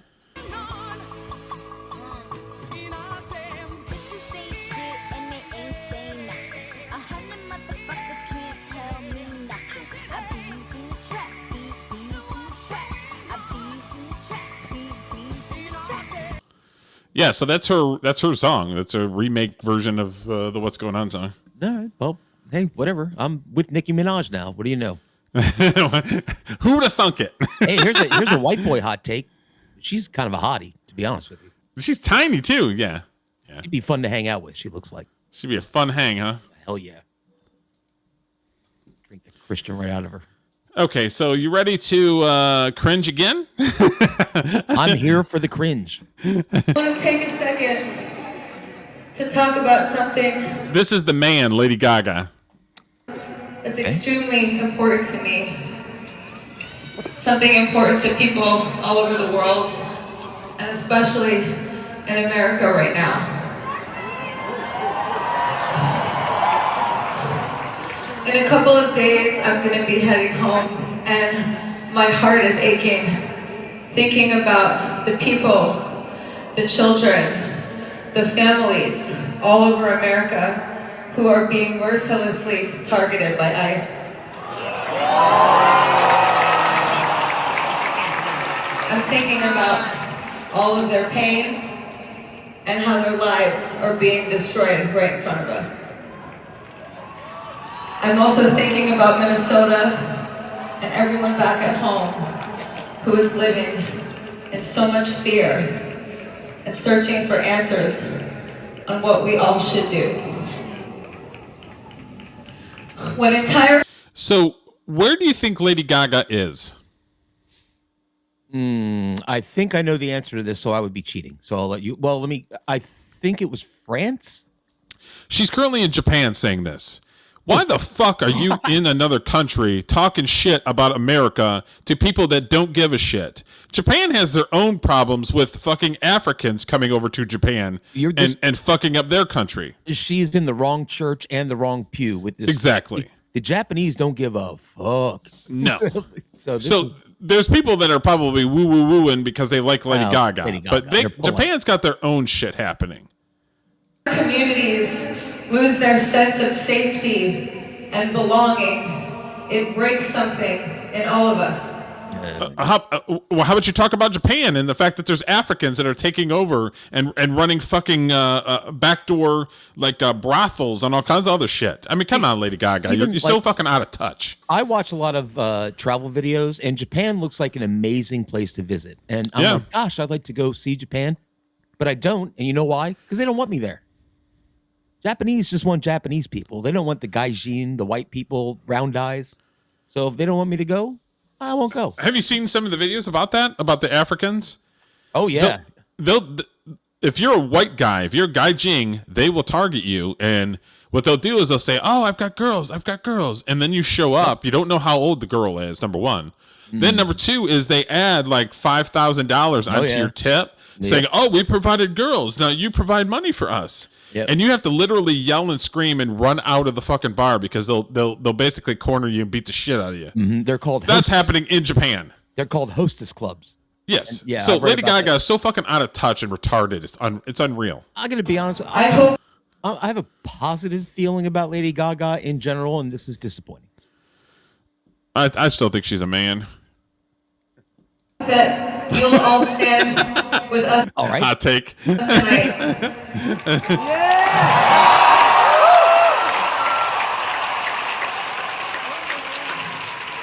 know we're not in America right now, but we are with our community, and we love you. I'd like to dedicate this song to everyone who is suffering, to everyone who's feeling alone and helpless. I hope anyone who's lost a loved one and is having a difficult time, an impossible time, seeing when the end will be near. We need to get back to a place of safety. And if I went to a concert and somebody was sitting there preaching to me for 4 minutes Sing the fucking song. I'm not here to hear your political shit. And even if it was somebody on the right, if they were fucking spurging off about shit like that, it's just like I'm here to hear you do what you're good at. Well, that they probably don't understand a word she's saying. Oh, that's probably also the case. She should do like, I want to dedicate. She actually did this. This is a true story. Back in the first Trump era. Yeah. She had a concert in Arizona, and she was giving the same type of speech. It's like all the immigrants that are trying to come into America and make a new life, and the Trump's making it hard on them. So I'd like to dedicate this song to all the immigrants. And then literally the next thing out of her mouth was, rah, rah, rah, rah, rah, rah, rah, rah. And I'm like, what? What do you think it is? You think that's the song? I swear, I hope it is. That would be amazing, because then I'd know it was just a bit, and it would be hilarious. Peace and accountability. Good people shouldn't have to fight so hard. Good people, murderers, people that are stealing American people's money, rapists, child rapists, people that are wrangling up women and selling them off to prostitution. These are all nice people, according to Lady Gaga, right? All true, but in the end, that's even obfuscating the issue more than it needs to be. It's just they're illegal. They're not supposed to be here, so they need to go back. That's all. This conversation I just had about the restaurant in Boston. That guy was a naturalized citizen, and the two accomplices with him were illegal immigrants, stealing millions and millions of dollars of American taxpayers. And risk their lives for well-being and respect. And I hope our leaders are. I hope you get on with the fucking song, lady. Yeah, listening. do it. I hope you're listening to us ask you to change your course of action swiftly and have mercy on everyone in our country.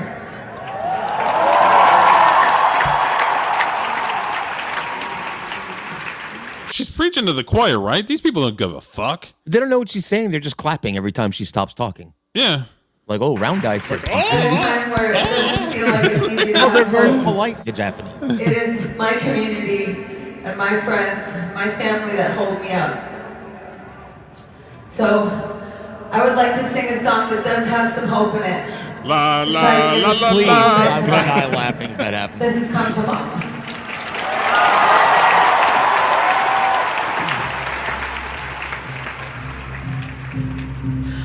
Everybody's got a love each other. Yeah, no la la la's. Rah rah rah rah rah. See, I'm disappointed because I think she's actually quite talented, and she's Italian. She's disgraziad. I'm disgusted. You need to get your people in line. Just saying. I know. I'll take her card, her Italian card. Okay, so this next one, I was trying to find more information about it or what the Chili Peppers were actually saying in a video. Mm-hmm. Okay, so Netflix has a video that's a documentary that is set to come out. Okay. And they were trying to say that it was a Chili Peppers documentary. Mm-hmm. And the actual Chili Peppers are like, no, it's not a documentary. It's about one of the original members of the band. Yeah, their first guitar player. Yep. Their first guitar player. And it's about him and then his struggles, but it's not a Chili Peppers documentary. So the band has actually said, no, we're backing away. We don't endorse this. Mm-hmm. And it's supposed to be coming out on Netflix. And I tried to get them actually saying something, and I couldn't find anything about it. About them actually saying we're backing away because it's not a Chili Peppers documentary. Endorsed project, right? So Hillel Slovak was their first guitar player, I believe, and I think, unless I'm mistaken, he had a big heroin problem and died. And his brother, I pulled up a video of his brother saying something, but the quality was so bad, and it's just like, God, I can't pull it up. So it's like, okay, I want to say something about it just because it's the Chili Peppers. Okay. And the documentary is supposed to be hitting Netflix, so I don't know. We had nothing to do with the creativity. We had hoped it sparked interest in him and his work. Chili Peppers distanced themselves from the documentary about founding member Hillel Slovak. Guitarist died in 1988, age 26. The Red Hot Chili Peppers had made it clear that the upcoming documentary about their founding member guitarist Hilik Slavic is not an official sanctioned film about the band. Like, is there like a lot of bad stuff that's in it that they're going to be like, well, we don't need to put out in the streets that we had a drug problem? You know what I mean? Like, do you think that there's some stuff that is in their past that they don't want to drum up and that's why they're distancing themselves? I think it's pretty well documented that Anthony Kiedis had drug problems, Flea had drug problems. They all had drug problems in the Chili Peppers. But I would imagine, like, Slovak was only their guitar player for the first couple albums before they got really big. Okay. So it sounds like Netflix is trying to do a documentary about this guy, Hillel Slovak, and tell his story maybe about his struggles with heroin. And they're trying to use the Red Hot Chili Peppers name for clout to get people to watch it. Oh, okay. That's my guess. So the Chili Peppers, or maybe that's what how they're taking it. Yeah, maybe you're right. This is about this guy, not us. Why, we want awareness to be focused on this guy. Don't drag the band's name in to try to hype it.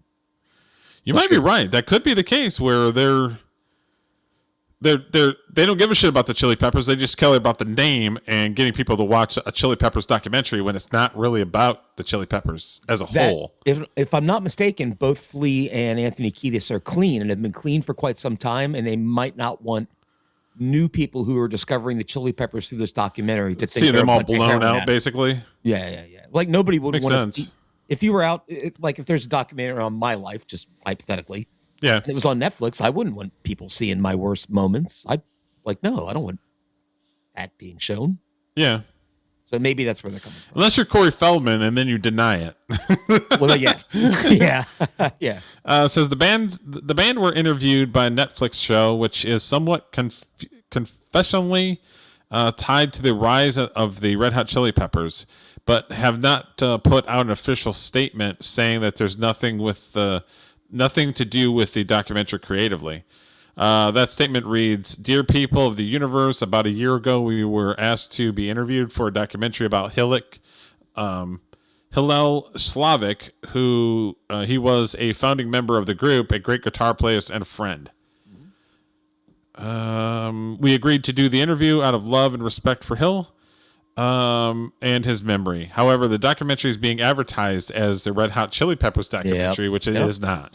We had nothing to do with the creativity. We have yet to make a Red Hot Chili Peppers documentary." Good call. Good call. I had my moments. The band added that they hoped in the documentary sparks interest in him and his work. Slavic was the band's guitar during much of the early years, playing on their Freaky Styley and the Uplift Mofo Party Plan albums. Yeah. Though not their self-titled debut, as he had temporarily left during its recording. Yeah, he was the guitar player when they were just a straight funk band, like a white boy funk. And they weren't doing like slower stuff like Californication and Under the Bridge and those songs. Says, meanwhile, the film's director, Ben Feldman, has put out his statement saying that it's a true honor to partner with the Netflix to bring a rise of the Red Hot Chili Peppers to a global audience. See? This is deeply relatable story about the friendship that shaped our identities and the lasting power of the bond forged in adolescence. That's a word salad right there, boy. Whew. Yeah, but he's also, again, he's saying we're excited to show the rise of the Red Hot Chili Peppers, which he's a parasite. Yeah, he's trying to. So the Red Hot Chili Peppers did the hold up. Wait a minute. Yeah, they should. They're like, this is about our friend who we love, and we're sad he's gone. But if you're gonna make a documentary about him, make it about him. Yeah, that's true. Don't say it's a Red Hot Chili Peppers story. So good for them for protecting their legacy. And the rise of Red Hot Chili Peppers drops Netflix March 26th of this year. When they named it, Now I see, reading this, I can see why they were pissed off, because it's like, bro, you're calling it the rise of the Red Hot Chili Peppers. No, it should have been something about like the unknown story about the beginning of Red Hot Chili Peppers or something like that. Or Something. Well, they should spotlight the guy they're trying to make the show about, not the people around him. That I don't know. What was the director's name again? Feldman. He's Ben Feldman. Is that a Corey Feldman disciple? I was thinking. My ex-wife's maiden name was Feldman too. I wonder if they're. Oh, really? Yeah. I would be pissed off if I was to watch the documentary thinking that it was a Red Hot Chili Peppers documentary, and then Anthony Kiedis and them are in it for about 10 minutes, and then that's it. That's another great point, Derek, because if they're going to play music from that era, nobody knows some hardcore fans would know that old stuff. Yeah. But the casual fans like me, I liked one or two songs. Yeah, they know their popular songs from the radio and stuff they played at the Super Bowl. They don't know all this old stuff. So it's a bit of false advertising, I would say. So now that we think about it and reread this, I'm kind of on the Chili Peppers side. Me too. Kind of am. I like the Chili Peppers. They're a good band. Decent. Yeah. Okay, so this one came out last week, and I was going to play it last week's show, but we were playing so much other stuff, I just shelved it. So we're going to talk a little bit about this one. Debbie Harry's chilling story about real-life stalker. All right, Debbie Harry, lead singer Blondie. of Blondie. A memoir, a very revealing memoir. Brother Dan called Rather. Face It. Yeah. What's the most difficult thing you've had to face? I don't know. It's been different things at different times. I'll be right back. I'm listening, though. I guess, just finding out who you really are. That's a hard thing. Well, I'm thinking you had at least one occasion in which a boyfriend harassed you and stalked you. That had to be difficult. Mm-hmm. Yeah, these are not... I think, when I think about the things that I put in that book, and it's like The Perils of Pauline or something, pretty funny. But I didn't really mean it like that. I just tried to, draw an arc, so to speak. Well, and you did draw an arc. Mm-hmm. And then later, you and your main man friend at the time were tied up in your own apartment and you were raped. I don't think that's an improper description of it. That had to be very difficult to get through and to come out the other side of, if indeed you ever did. Yes. Well, I have a couple of real revelations about that, that saved me from, I guess, feeling particularly battered by it. And the first one was that I wasn't battered. I wasn't beaten. I was held at knife point. But it wasn't, I wasn't abused or beaten. And I think I wasn't humiliated to that extent. And the other thing that sort of got me through is, my boyfriend was very consoling. And, he stood with me and, said, well, could have been worse, and fortunately, I mean, that's one of the things that we shared was that this sort of dark sense of humor and we didn't dwell on humiliation. We sort of made fun of it. And I think that is something that, has helped all along for what, for better or for worse. Well, at that time, you were with Chris Stein. You were with him for what, 12, 14 years? He was in Blondie. Yeah. And then the two of you parted ways. Mm-hmm. He married. Yeah. And the two of you remained good friends. Mm-hmm. How did the two of you do that? I don't know. Maybe I don't know. We're old hippies. So a little bit of background. Now, Blondie came out before I was born. Mm-hmm. So you might be a little bit more familiar with a lot more of their music than I am. Sure. Because all I know is Heart of Glass.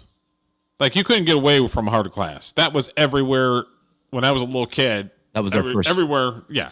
That was our first one. Yep. Also had One Way or Another. That was a big song. Call Me was a big song. Rapture was a big song. The Tide is High was a big song. They had a bunch of hits. They were all over the place. But yeah, Heart of Glass was their first one. Yeah. Parallel Lines came out in 1978, so I was 1 year old. Over the next 2 years, the band released Heart of Glass, One Way or Another, Dreaming, Call Me, Atomic, The Tide is High, and Rapture, U.S. #1. The band became noted for an electric mixture of musical stylings incorporating elements of disco, pop, reggae, funk, and early hip-hop music. They were generally thought of as being part of the New York post-punk scene of the 80s. Okay. Those people like them, the band Television, the band Talking Heads. Robert Fripp from King Crimson came across the Atlantic and got involved in that. It was like a whole group. And they played places like CBGBs, stuff like that. It was like they were kind of like hipsters, sort of.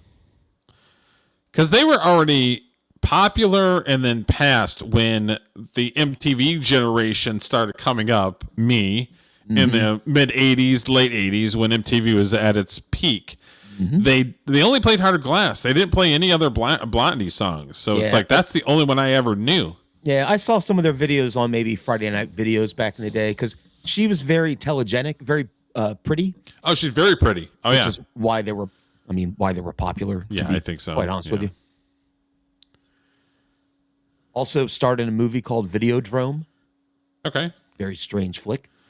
So members were Debbie Harry, which is Blondie, Chris Stein, Leah Fox, Matt Katz-Bowen, and then Tommy Kessler. And then they had a bunch of bandmates. Yep. And Chris Stein was the guy she was just talking about, how they were together and they're still friends. Okay. I think he was the guitar player and wrote a lot of the music. Okay. And I don't know, it just, it wasn't easy at all times, you know. You know, there was some bitterness here and there. But, you know, we were involved in a very creative process. We had been used to working in an ensemble situation. It didn't happen overnight, but, you know, I have tremendous feeling and respect and love for Chris.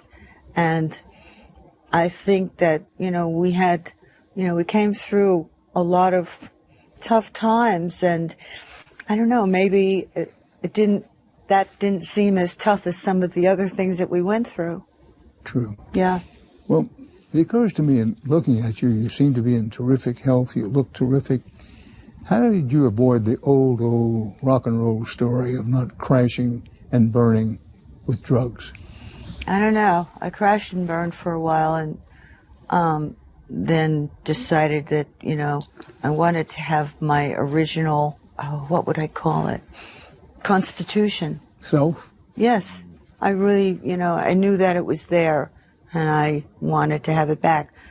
I can't really say that I've got it all back, but, you know, I work at it. She still looks pretty for, what, her 70s? She is 80 years old. She's 80 years old. She still looks pretty. Now. And she's still, she has nice features. And she always looked like a model. So, yeah. You know, she's very pretty. She could have been a model if she wasn't a singer. I'm sure she would have been. True.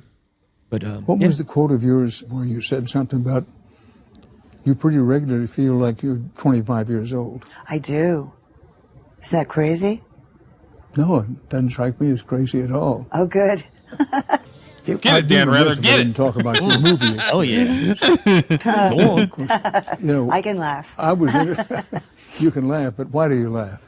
Because I love having a little bit of a movie career. I love it.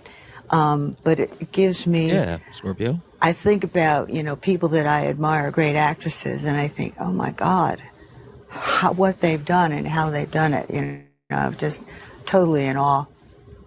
When you were doing Hairspray, which has become a kind of cult movie of a sort, did you realize at the time that it would become maybe one of the best-known movies of its period? No, I had no... What character was she in Grease? I don't think she may have been in a play, like a performance of Grease on Broadway or something, but she wasn't in the movie. I don't think. I'm looking it up real quick. American singer.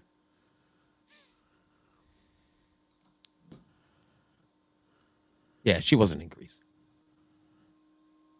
Yeah, it had to have been a play. Unless he meant Hairspray. She was in Hairspray.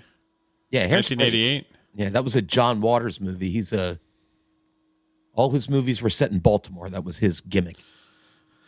Wow, she's still doing like short films, and she's in a music video. Andy Bell featuring Debbie Harry in 2025. As far as I know, Blondie, she was still touring not that long ago. She was still kind of out there and popping out about there in them streets. Yeah, out there in the streets. Yeah, yeah.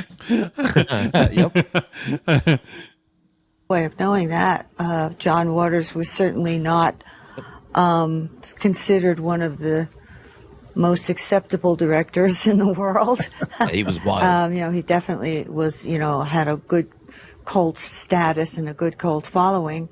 But he was sort of very left of center and very, very much ahead of his time, with his transgender inclusions and references.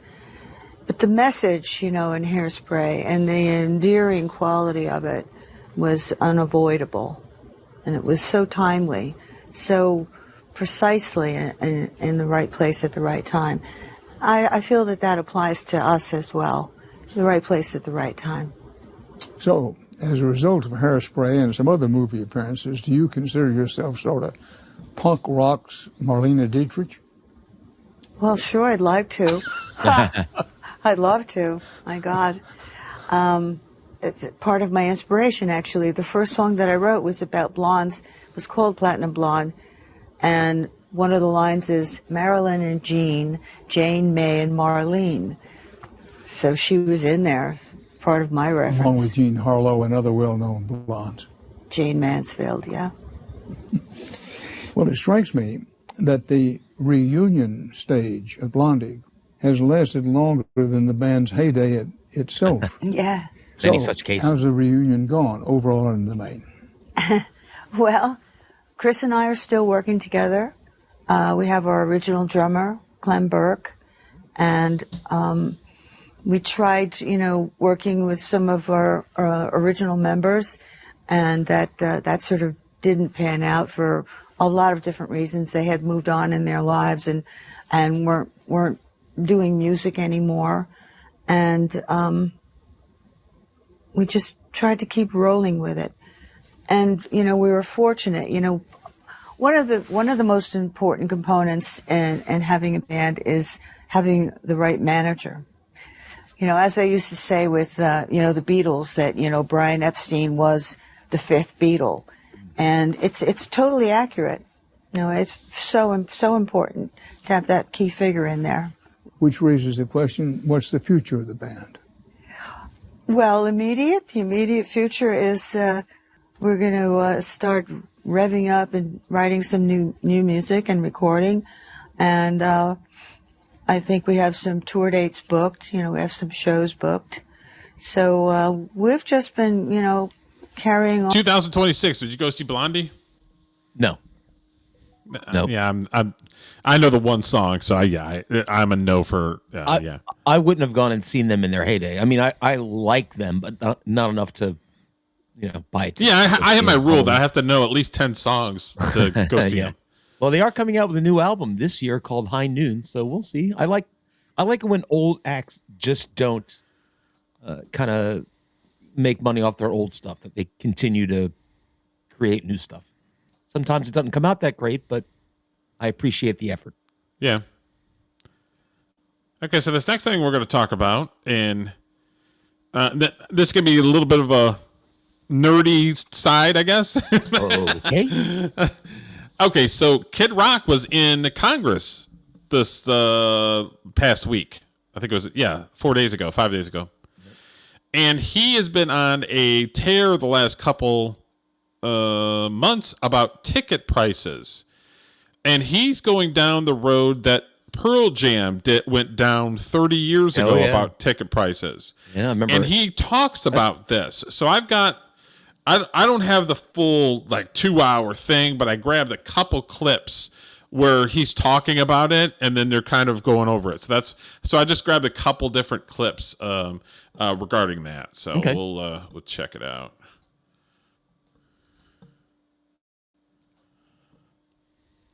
Thank you, Madam Chair. Welcome to all the... Because there's a couple months ago, I brought up where that there's some of the people are getting pissed because Rock Nation, Live Nation, and Ticketmaster always seem like they're in cahoots with each other. And the ticket prices keep going up because they have all of these second or third hand companies that keep on, like, a ticket comes out for $10 and then it goes through this person's hand, this person's hand, this person's hand, and now the ticket's $40. So that's sort of what the basis behind him being there is. Okay. Witnesses, Mr. Ritchie, let me say, as a Texan, I'm particularly happy to see you bringing cowboy hats back to the United States Senate. It warms my heart. Yes, Shut up, Ted. Let me start with you, Mr. Ritchie. In your testimony, you talk a lot about how music fans and artists have been harmed by systemic problems within. I like Ted Cruz, but I'm not going to say he's a deep stater, but he's so goddamn wishy-washy, and then he doesn't follow up. He'll have somebody come to Congress, and there'll be this whole heated debate thing, and then nothing ever happens. Yeah, a lot of Republicans are like that. They're all talk, no action. All show and no go. They're even better. That's right. You've been doing this for over 25 years with a ton of success. What do you see as the biggest problem for music fans? Well, like we're saying, we keep going back to these speculative ticketing. Transparency, all this stuff, great. Everyone does agree on these small things, but it does not solve this problem. The biggest problem I see as an artist is getting the tickets at the prices I set into the hands of the fans. And like I said, I'll say it again, I'm a capitalist, I'm a deregulation guy. There's no way around this but to put a price cap on this or technology figure it out. But technology hasn't yet. Maybe they don't want them to. I mean, when people are making a lot of money in the secondary market, and I even told the CEO of Live Nation a couple years ago, I go, you guys would have probably gotten away with this a lot longer if you just would have paid the artists some of the money in the secondary market, which they never did. We never shared in that. But either way, I'm here for the fans. That's it. I would actually take a pay cut off this. I would rather have more fans and take a little less money or have packed buildings and play to that. Because let's face it, as a front man and a lot of front men, we have a little bit of egos, all of us. And rather than take that little bit extra money. Fortunately, no one in politics has that. Yeah, not at all. Can you pause real quick? I have a comment on this. The prices. It's kind of a juxtaposition. So earlier we listened to Bruce Springsteen, who charges like $500 to go see him. Yeah. Singing about the plight of the little person. Meanwhile, the white man. Meanwhile, this guy, Kid Rock, seems to be actually fighting for like the blue collar ham and eggers so they can afford to come see him. Yeah. So he's the real Bruce Springsteen. Now, I'm not a Kid Rock music fan myself, but I like him. And he's going to be part of the alternative Super Bowl show. Oh, okay. Fill me in on that. Is it on a different channel? It's going to be on a bunch of different YouTube channels, and it's going to be, it's going to be an alternative to fucking some asshole. Bad Bunny and Green Day? Named Bad Bunny. Okay. Getting them in the hands of the fans. You also talked about how artists have lost leverage. Like Turning Point's going to have it. It's going to be on a bunch of different things. I mean, Turning Point's kind of a little cringy sometimes, but I'm down with it. I'll watch it. Venues make relationships with ticket sellers. Can you explain what it means, how performers have lost leverage, and what might change if artists had more control over ticket sales? Well, I mean, just with this, speaking of the secondary market, if I went to Ticketmaster, I don't know, a couple months ago, I got a tour coming up. I could go like, hey, we've agreed on a price for the ticket with the building, with the fees, everything. Okay, I want to buy all 15,000 tickets. No way that's happening. You can only get a certain amount for your fan club that you want. Maybe I want to do special things there. Maybe I want to do things like, have first class tickets available like an airline, but then also have some really cheap tickets around there without doing dynamic pricing, which kind of takes one ticket right next to another ticket and for no reason just jacks it up. I'd rather be transparent about this going into it. Like, yes, we know we have first class customers, people who've worked hard and done well. We want to provide them very expensive tickets, so they're going to be there towards the end. Also want to have very cheap tickets, but I want to lay this out across the board. Just all sorts of unique things we could do with those tickets, whether it's giveaways, fan clubs. Some people have corporate deals they want to do things with. And it's not like they haven't worked with us on that. I'm not saying Ticketmaster doesn't. But just the freedom to say, like, I don't want my ticket resold at all. I'd rather a couple percentage, a few hundred people kind of get screwed over and say, you know, I can't sell my ticket back. I got to eat it. Because I know right now, if that happened, that 96% of those people would have a great experience at buying the ticket. And some of these things now, I've heard in the last 6 months, we can do that. We can do that. I'm like, well, why couldn't we do that for all these years? And it seems like I said, people are being reactive instead of proactive. Let me ask the other witnesses, do you agree with Mr. Ritchie, number one, that as an artist he could not buy, say, all 15,000 tickets? And if you agree that under status quo he can't, why not? I can answer that, Senator. The reason is because in the United States, the tickets are issued and owned by the venues. The ticket is literally a license to come onto the premises during the show. And so there are venue interests here that are... You disagree? I just don't like his wording. I don't like it's okay, what a ticket really is a license to be on the premises. Like that sounds like... I mean, it's kind of true because I can't just not have a ticket and just be walking around the stage to be like, what the fuck you doing here? Yeah, what Kid Rock was saying about dynamic pricing, that's a big thing lately. And I'll give you a for instance on this. So Oasis, their reunion tour, which is probably the biggest tour to happen in years and years and years in terms of demand. You would go online and get in line to buy a ticket, right? And at that point in time, the ticket was, let's say, $135 or something, just to throw a number out there. And you're in line waiting and the price is going up. So when you check out, it says, all right, that'll be $350. Because demand was so high, the ticket sellers were just raising it to meet the demand. And that, I don't know, man, that seems like some shifty That's stuff to shady me. as fuck. That's right on. I was like, why? There's got to be some kind of way that with technology nowadays that, here's my opinion, the resale market needs to go. If the ticket's $45, like StubHub and all them. Yeah, I've used them a couple of times, but I would rather like somebody buy the ticket who actually wanted to go see the music and not just buy the ticket so they can make money off of it and flip it. Yeah. There's got to be some way to, I would use the term like some sort of electronic watermarking on the original ticket that you buy that would make it non-transferable to somebody else. I don't know the technology behind it, but that to me would be the answer. Because what's happening is, let's say Pink Floyd's on tour, right? They're not, but let's pretend. You're going to wind up paying like $500 for a shitty seat to see Pink Floyd. And what it does for me as a fan of that band who would actually maybe like to see them. But meanwhile, a few miles down the street, there's a Pink Floyd tribute band playing for $20. I'm going to go see them. Does that make sense? I mean, they're making it so common people can't afford these tickets. Yeah. Yeah, Agree, Scorpio. Mm-hmm. Reflected in thousands of contracts. And what the venues will defer to Mr. Ritchie or any other artist are the pricing, resale restrictions, things like that, but they're not going to give up their property rights in the tickets. We too are rooting for fan success, Senator Cruz. We believe the artist and the artist success and event success, we want to see sold out. We help achieve 100% sold out.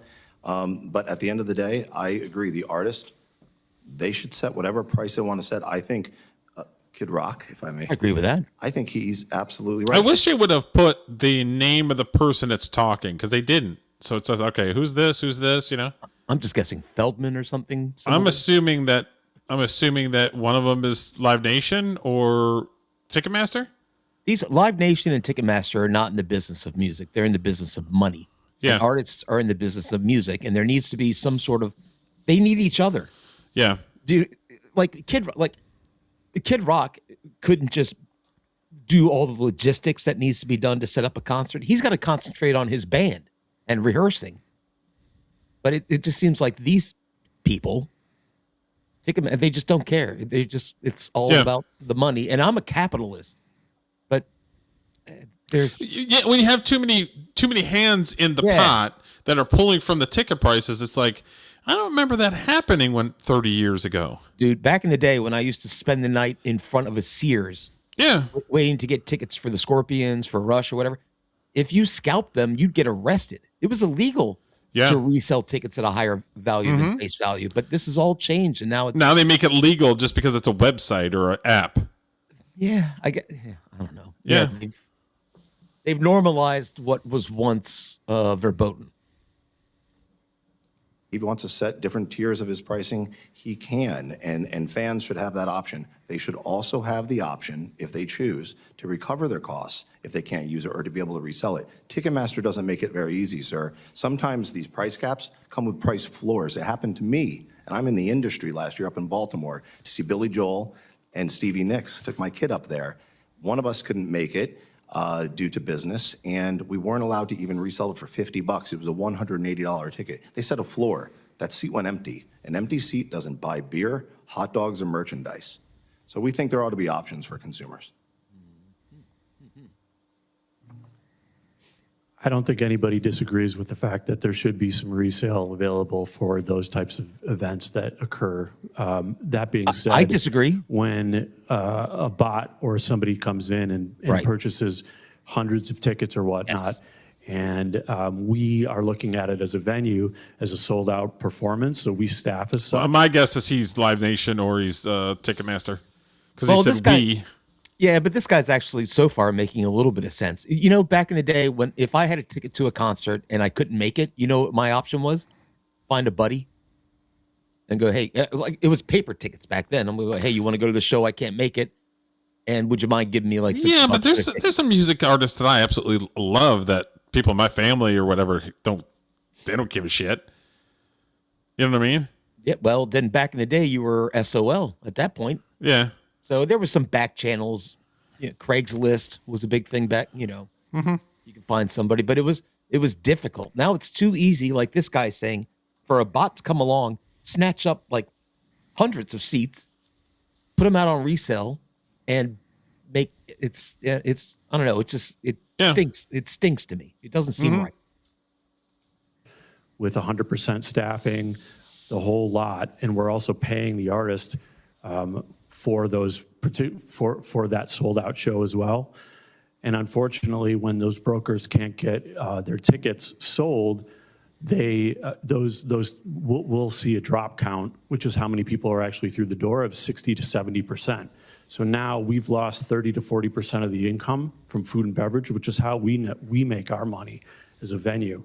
And so, that's true. But the salt on the wound is that these brokers, these scalpers, will then claim fraud on all of the unsold tickets and will get their money back from these credit card companies. And so we'll get charged that as well. They're called chargebacks.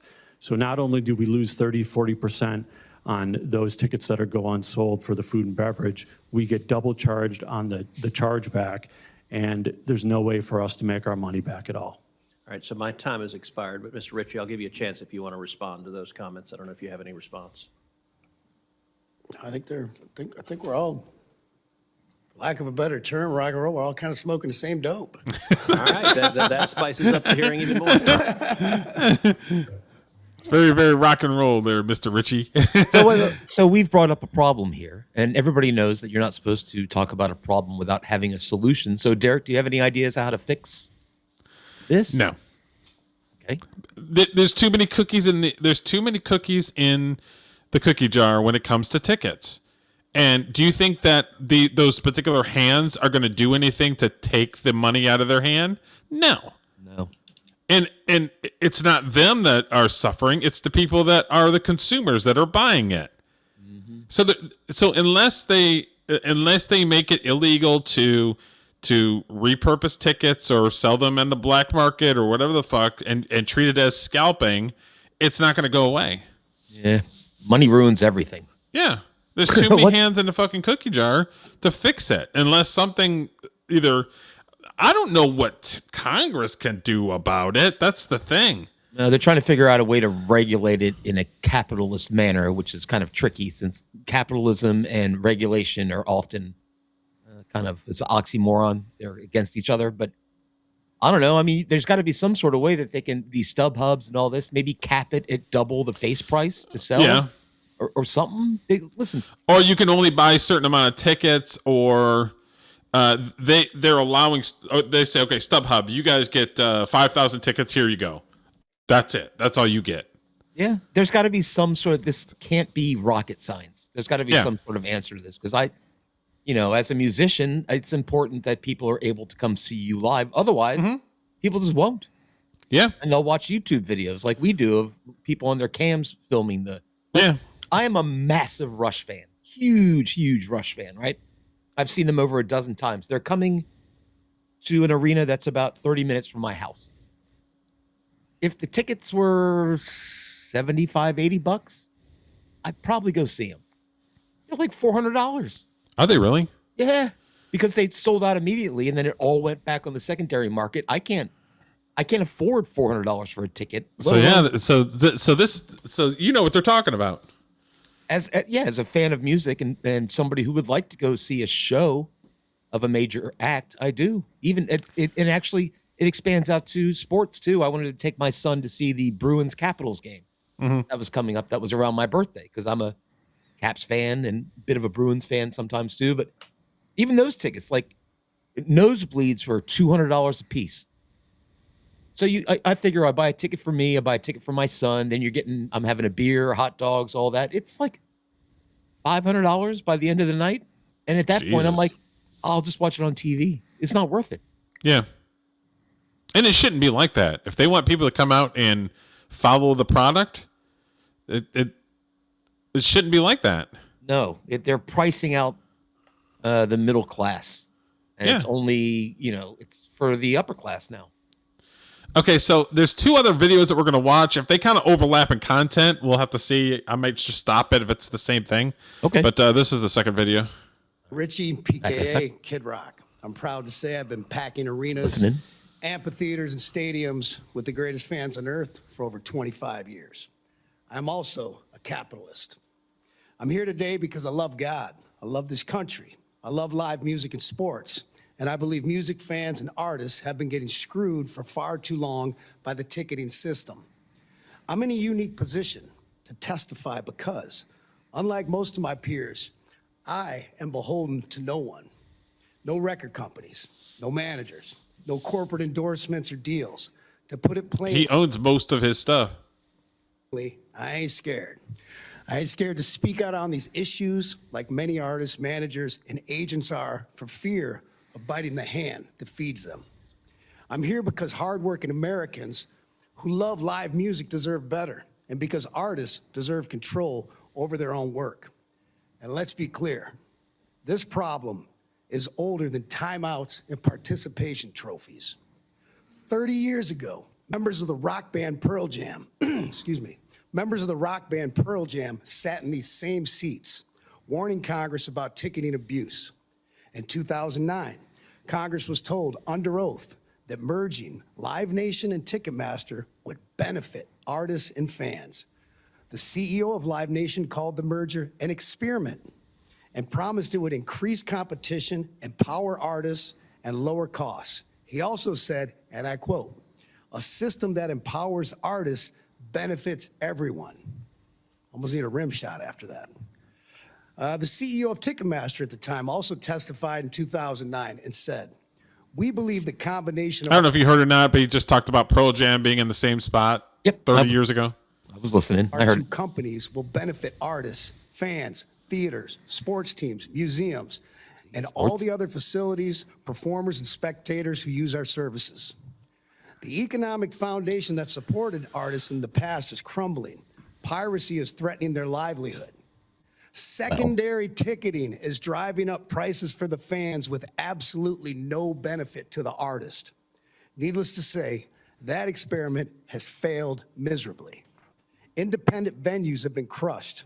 Artists have lost leverage. Fans are paying more than ever and getting blamed for it. Should Ticketmaster and Live Nation be broken up? Probably. Would that alone fix things? Not sure it would, but I am sure of this. No artist should be forced to sell their tickets without a say in who sells them and how they are sold. What other business in America doesn't control or at least have a say in their own inventory?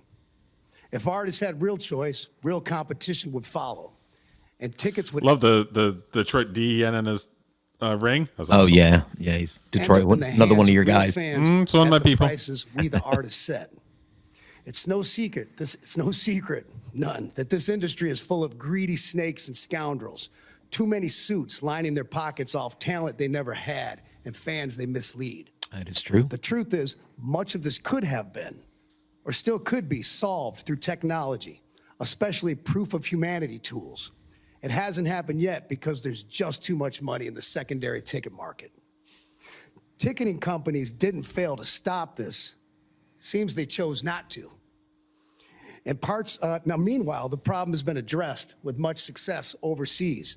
In parts of Europe, resale ticket prices are capped, and it seems to be working. There, see? I've been advocating for a 10% price cap here in the States on the resale of a ticket. And in fairness, Ticketmaster and Live Nation have supported this cap. Where I'm confused is this. I don't think Ticketmaster needs a law passed to do this. If that's true, then it only proves these companies have not been reactive, have been reactive, not proactive. Get it right. I would implore Congress. This is important. Hey, he's a rock star. You're right, Derek. You're right. Promoters, buildings, ticketing companies, agencies, and vendors. He's doing a good job, though. Because as I understand, You're doing way better than I would do in front of Congress. That's all, folks. Artists should control who sells their tickets and how. Number two, resale ticket price caps work and protect real fans. Number three, the Bots Act should be enforced. Brokers and bad actors must be stopped, and all should face serious penalties and consequences. All-in pricing is great, but it doesn't fix the system. Outlawing speculative ticketing is obvious. The problem is that ticketing lobbyists push these reforms as cover while fighting to keep tickets in an open market and lets them exploit fans under the guise of capitalism. Do not be fooled by these tactics. Congress and many others have been fooled since the mid-1990s, fooled again in 2009, and so on. This wasn't an experiment. It was a monopoly dressed up as innovation. So I'll close now with the words of one of my favorite rock bands, The Who, and say it is my sincere hope we won't get fooled again. Thank you. Rock on. All right. Well, it is a problem. There's been leeches and parasites sucking off the teat of artists since time immemorial. From back in the off the teat. From back in the Motown days where everybody was taking the artist's money from.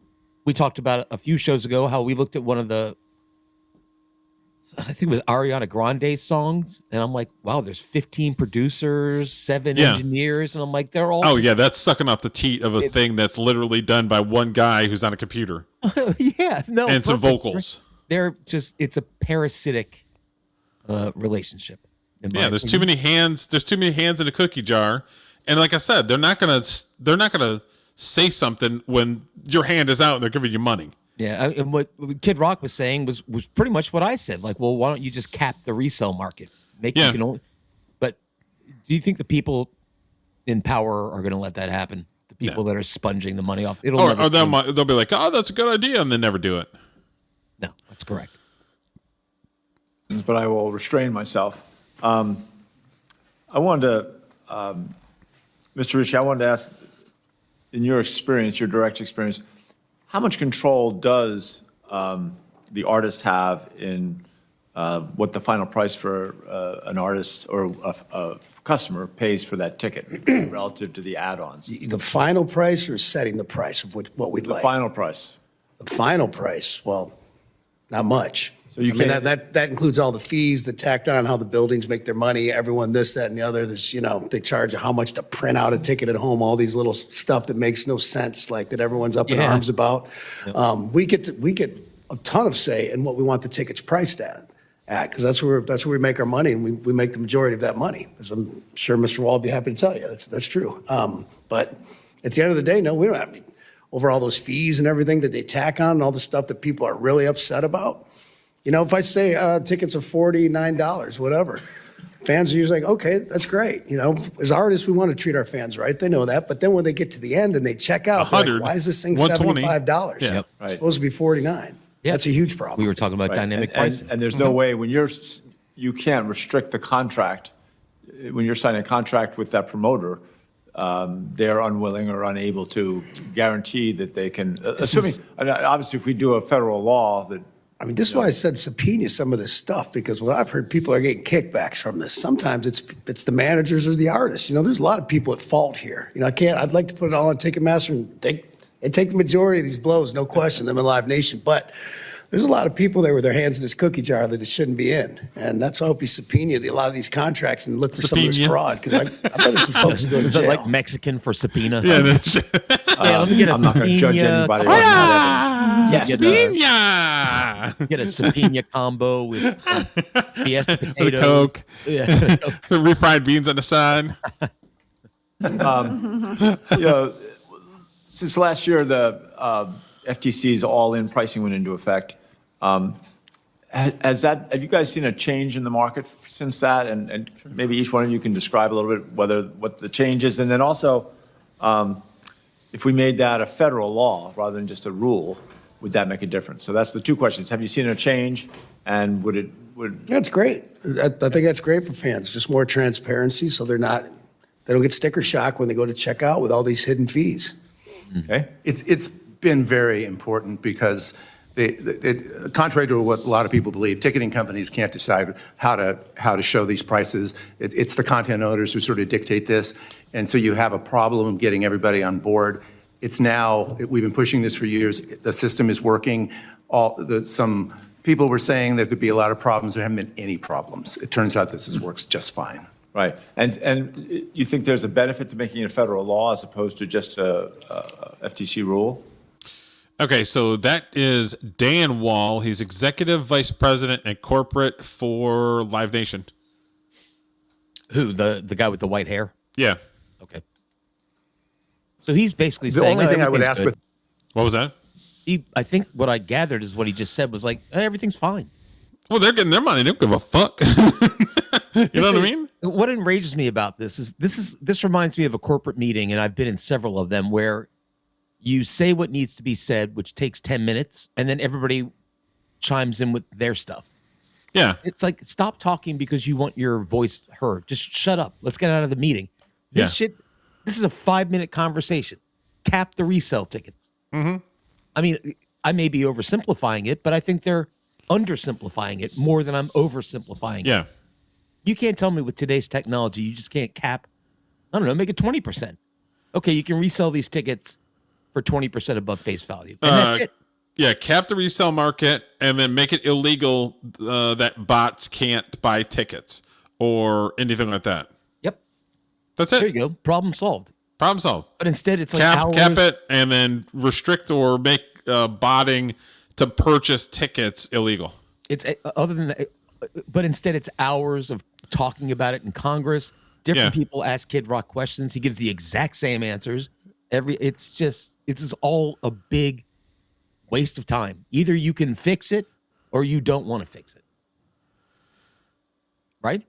Well, I mean, yes, but I mean, it's they're gonna have okay. So if they agree that they're gonna make a bill, then it has to go through the Congress. It has to go through both the House and the Senate, and then people have to debate about something that they don't fucking know anything about. Right. Well, so it's just like, yeah, but they have to put it on record that the conversation happened. It has to be legal, mumbo jumbo, hibbity jibbity. But last I checked, Live Nation, Kid Rock, and Ticketmaster were not government agencies. So they could handle this outside of the government. Yeah, but they're not going to. That's why you have to force their hand. Yeah. You're going to tell me that the guy from Live Nation, the executive vice president, Mr. Wall, he was all like, this is going to be an amazing day that we're going to talk in Congress with Kid Rock. No, he probably behind the scenes is like, God dang it, we don't want to freaking deal with this shit. Yeah, well, because unfortunately, they're taking money out of their pocket. Here's the problem: the artists are behind the 8 ball because back in the day, they made money off of records. Now nobody buys records or CDs. Yeah. They just stream it online for free on YouTube or whatever. So the only way they can make money is to go do concerts. So, and then you restrict them on their concerts, and then you're fucking them. Yeah, for sure. So Ticketmaster is in a position of power where they can say, "Well, it's our way or the highway. You don't want to make any money? Well, fine." Some of these artists don't make $1 or $2 per stream. You have to make. I don't have the numbers. I should learn more about that. So in future shows I can talk about it. But you have to have like millions of streams to get anything out of Spotify. It's next to nothing. Okay. So That unless you're the industry Queen or Taylor Swift, you're kind of fucked. Okay. has adjusted to the FTC rule, so tried to be as consistent as possible, but otherwise, yes, absolutely. Taking what's working and just thank you. Yeah. I yield to the more experienced person up here than myself. Don't interrupt me. Mr. Perry? Yep, we absolutely support all-in total upfront pricing. We've been advocating for years, and I want to thank the FTC for doing it. And I do agree it should be codified into statute. Okay, good, done. Weingarten? Yes, we've been working. Meaning the National Independent Venue Association, has been working throughout the states. And I don't know if anybody else thinks this is boring, but I think this is interesting, especially because I like going to concerts, so it affects me. It's very interesting, and it's definitely a big talking point. But it's like they're saying the same thing over and over again. Yeah. And it's all about kind of comes with the territory, unfortunately. Well, it's states on board for some time, and they've been everybody. It's been great, and I think a federal law with that would be terrific. Right. I appreciate that. I do have more questions. That guy was quick and to the point. Put them in written form for We've you all. had them here for a little while. Mr. Barry, I do have one more for you. I don't know. What percentage of the tickets I got to have my opinion that are sold on your platform are from brokers? I don't have a specific percentage, Senator, but what I can tell you this, if you're a broker, or if you're a nurse, or if you're a season ticket holder, you're held to the same rules. You have to deliver the tickets as they have been ordered. You will be penalized or thrown off platform if you are not. The marketplace has to keep both sides of the equation honest. I would like for you to submit for the record Absolutely. that number. Mr. Weingarten, do you agree with that? I 100% do not agree with that. Not a chance. I think that is very false. And we experience that, as I mentioned in my testimony, we experience that on a day-to-day basis. And I guarantee you that all the 100 venues that I represent for the Colorado Independent Venue Association and elsewhere will say the same thing. All right. My takeaway from that was that blonde the blonde woman, sort of cute as a button. At my age. Wife number 3. The one that was like, I gotta talk. That one? Yeah, that one. She was annoying when I didn't see her. And then I'm like, oh, her hair is nice. She has a nice hairdo. Handsome older lady. Kind of liked her. She's handsome. You called her handsome. Well, that's an older woman, handsome. Okay, so these are there's a couple of them that are kind of on the not longer side, but we're only going to watch a little bit of them. And the Grammys happened the other day. Was a complete fucking train wreck, and we're going to watch a few of the train wrecks just to kind of close out the show. That's what I'm here for. The Grammys. Okay, so this is Shabuzi, and he won Best Duet or Group Performance. He is in. Okay, so his music is more hip hop and rap, and he talks a little bit more about faith, but they've classified him in country, which is bullshit. Well, he's not country. He's the token black in the country, and they're really pushing him hard. So he had his acceptance speech. So we're only going to watch like half of it. So we'll start with this one. All right. And everybody else, Sean Cook, Devin Sastry, Josh Klein, and TKG, my lawyer, Bob Celeste, everybody that's a part of this, Harvey Mason, thank you so much. I have the greatest team in the world. Thank you so much. And again, the last thing I want to say, immigrants built this country, literally. They didn't Actually.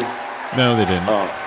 So this is for them, for all children of immigrants. True. This is also for those who came to this country in search of better opportunity, to be a part of a nation that promised freedom for all and equal opportunity. And I've said this before.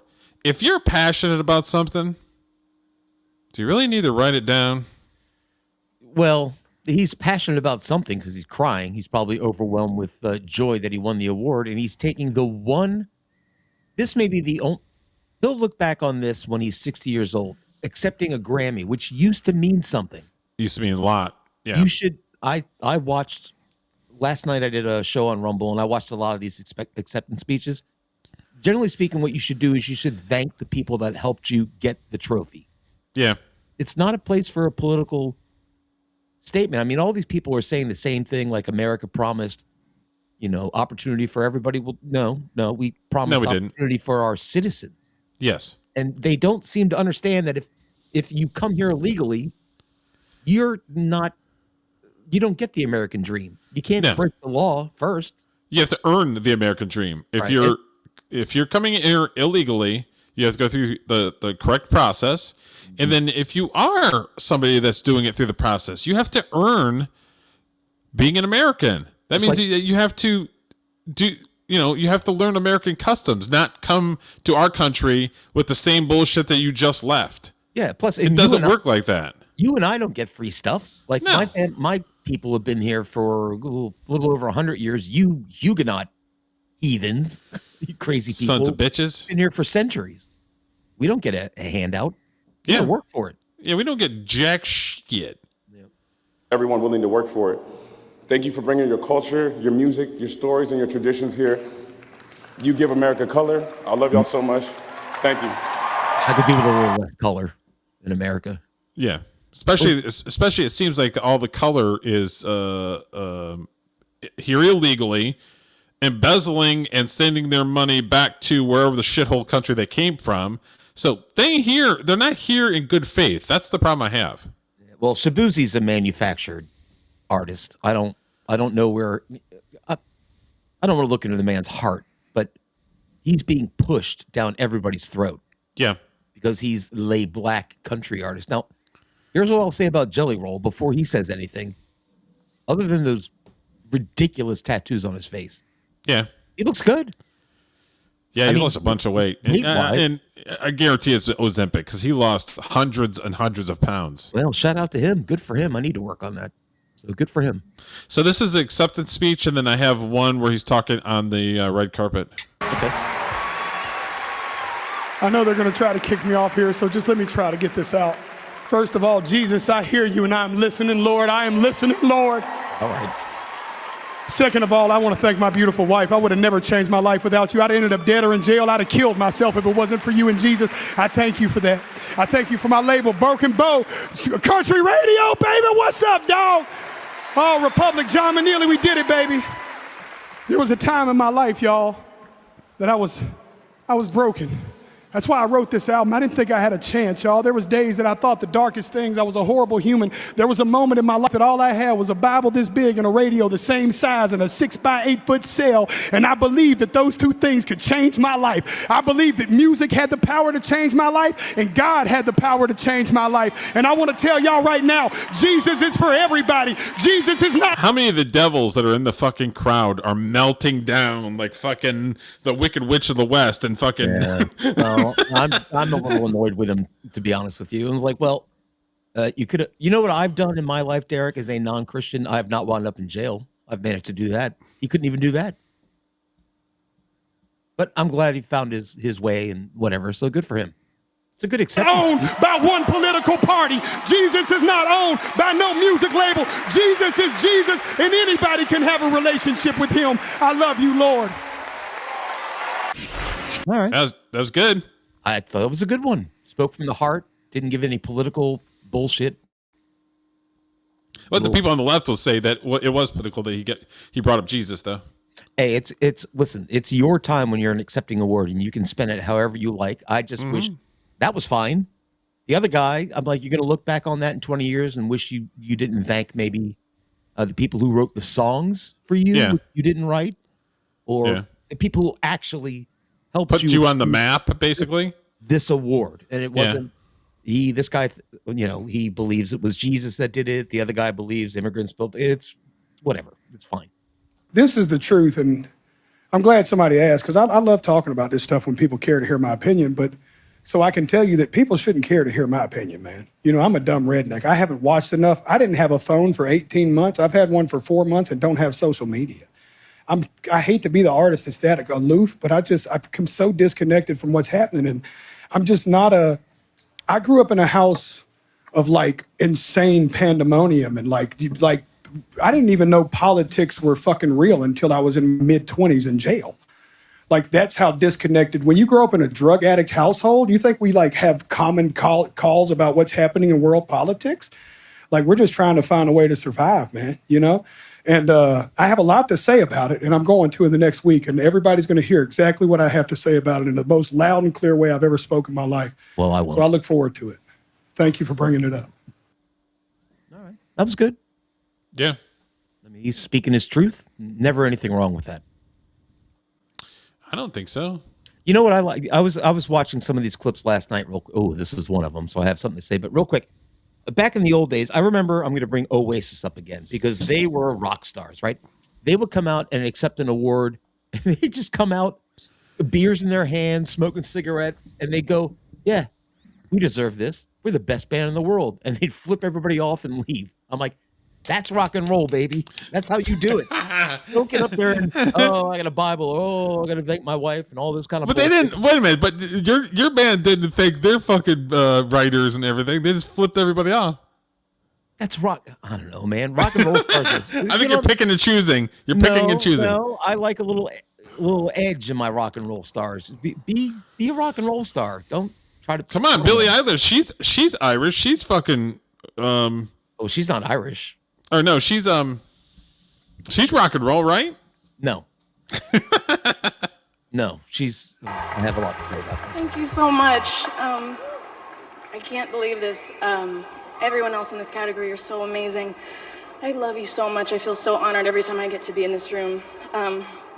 And as grateful as I feel, I honestly don't feel like I need to say anything, but that no one is illegal on stolen land. There's another manufacturer right there to do the carpenter. So, Billie Eilish, I'm going to let you know that you can get the fuck off my land anytime you want to.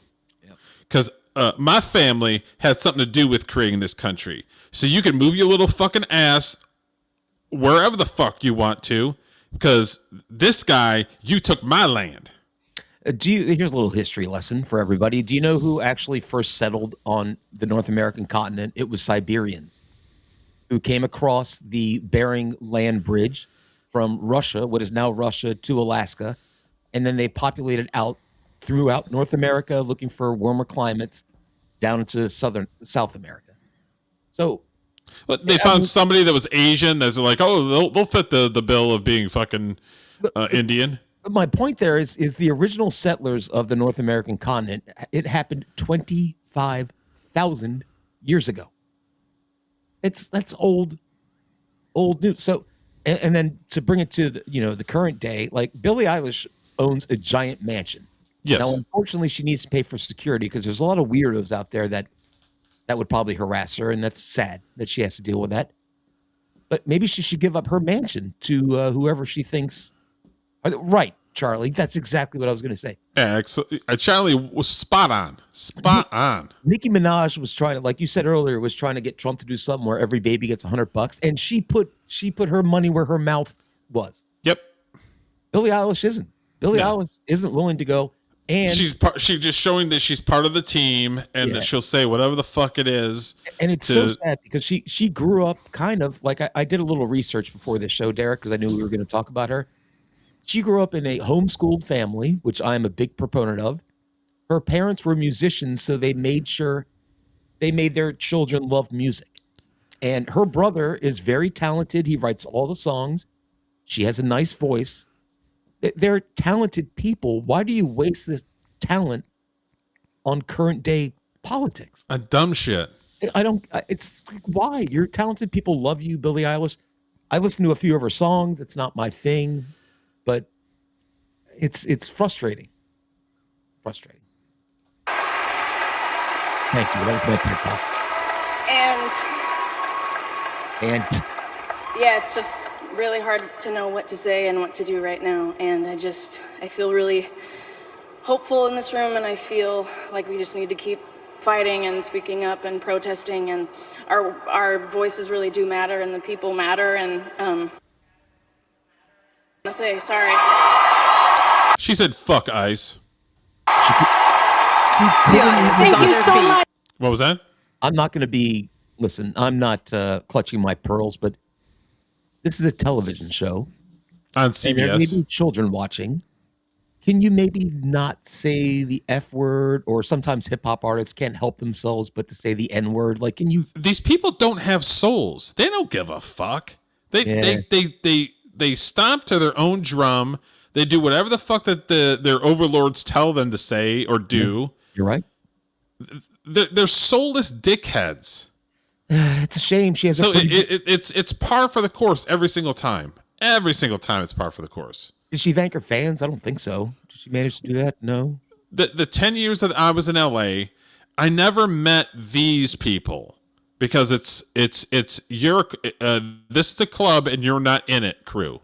Mm-hmm. I met people that were carpenters, electricians, cinematographers. Like, I met the people that actually produce something and don't just sit on camera going, stunning and brave. Were I her, and based on the background I read about her, my first thanks would be to my parents for making music a part of my life at a young age. Because her parents were both musicians and are actually part of her tour. I would thank my brother for writing the songs that made me popular. Yeah. Like, and then that's who you thank. Why is she? As far as I'm concerned, her brother is the reason why she's standing up there. I looked at the credits on her music, and she can play some instruments and write, but the credits are Billie Eilish, keyboards, vocals, and then her brother, whose name I can't recall. It's guitar, bass, drums, keyboard. It's like everything else. It's like my band, actually. Stupid. My bandmates plays everything. But yeah, it's just thank the people that are close to you. And they're all wearing the fucking Ice Out pins right here. Ridiculous. Fucking ridiculous. I can't believe this.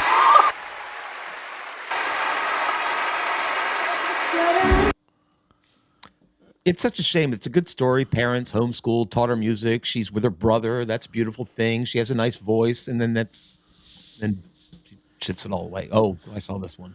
This is two people in the crowd. The girl on the left is a conservative commentator. Okay. And I think she's done stuff with the NBA, question mark? I'm pretty sure she's done some stuff with the NBA. Okay. Protesting. Our voices really do matter, and people matter, and fuck ICE is all I want to say.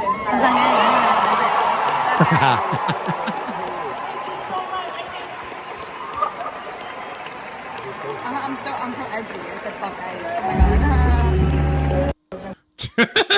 She said it better than she said in 2 seconds what I took about 5 minutes to say. Yeah. So there's people in the crowd that aren't appreciative of some of the words being spoken. No, at least there's some norm, but whatever.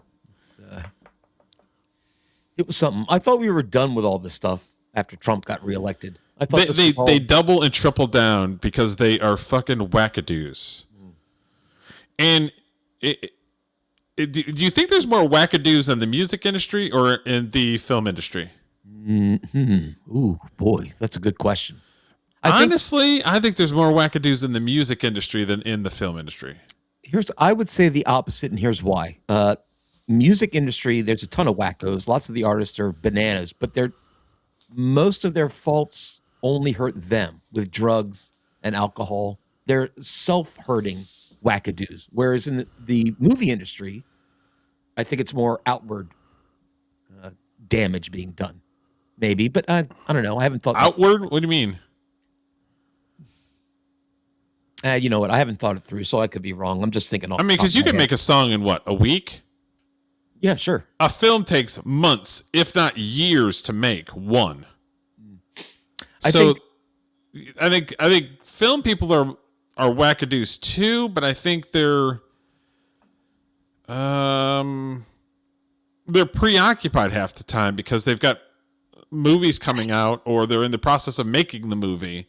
All right, that's fair. I think they're wackadoos too, but I don't think they're as vocal.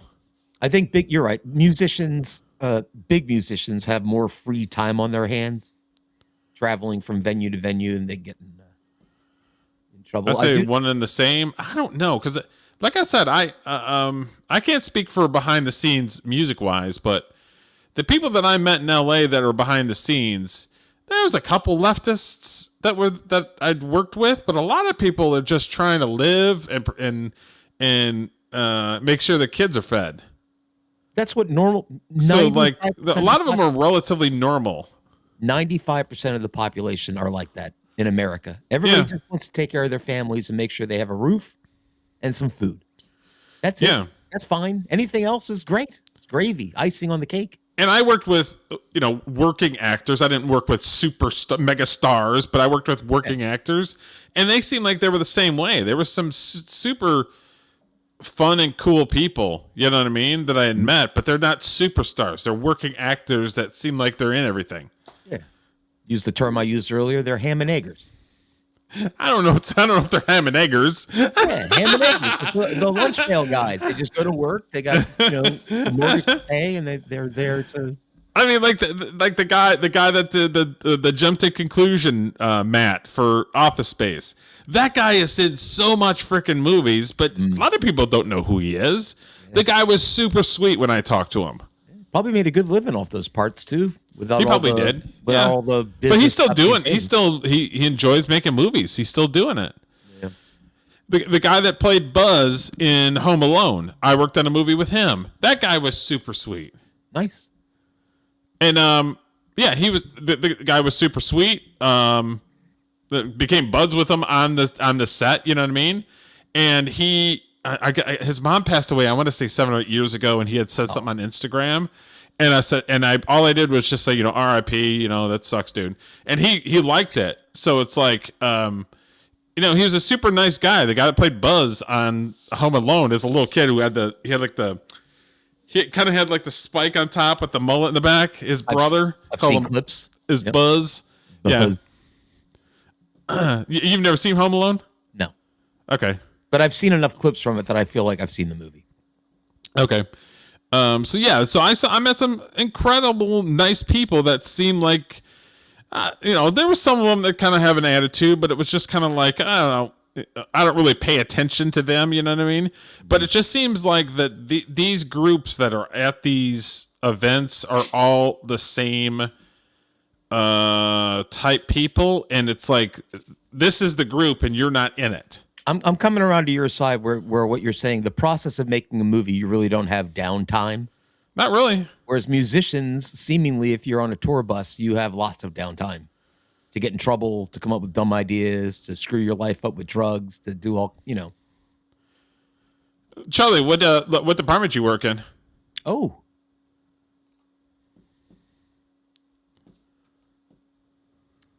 Yeah, we did a live stream the other day, Scorpio, about her. Insanely funny lady.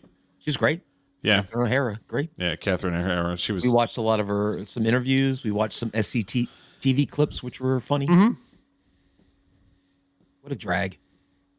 Yeah, it is kind of a drag. She's really talented, really funny. And she was funny in that, even though the show was kind of like music video and film mainly. Okay.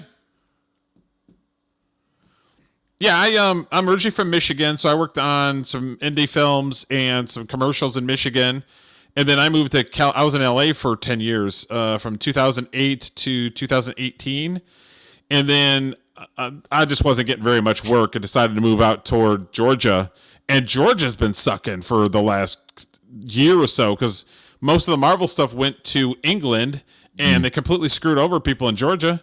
Like 40 or 50% of the work is gone now. It's crazy. Appreciate you watching, Charlie. You and Charlie could have probably a hell of a conversation. He's got kind of a similar background as you. Oh, you're in Kentucky? Okay, cool. Oh, right on. But yeah, that's pretty much it. That's that's all of the videos. All right, let's do some shilling, Derek. I heard you had a movie that was available on YouTube. I do have a movie that's available. It's called The Warrior. and it is currently on YouTube, and it's also on Amazon. It's also on some other streaming services. So please go check it out. And we are at 380 subscribers, so we're slowly but surely just kind of climbing and climbing and climbing. So please like and subscribe and comment. I will talk to anybody in the comments. I have some wackadoos sometimes that come in the comments and just sit there and be like, "You're fat and your co-worker or your co-star is an idiot." And I just block the shit out of them. See you, get the fuck out of here. I thought those were directed at me, telling me that I was fat and my co-host was an idiot. It's possible. It's possible. Yeah.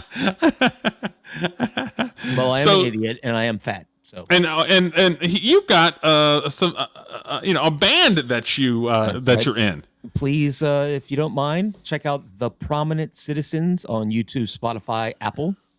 I wrote most of the songs, and my bandmate plays most of the instruments, and we have a great time. And we're not in it for the money; we're in it for the fun. Also, that's great. After this show, if you want to check out my Rumble channel, Captain Jellico, I'm going to be doing a little 70s music stream. Nice. Those are good. When you were doing them before, I really liked them. Mm-hmm. I would put it on and be like editing and just jamming to the music that you were playing and stuff. Thanks, it's good, dude. I wish we could do that on the YouTubes, but I know YouTube's hates freaking music. Yep. Last night it's retarded. I did 60s number one hit from each year in the 60s, interspersed with Grammy acceptance awards from 2026. That was cool. So tonight it's the 70s. So go check out Captain Jellico on Rumble.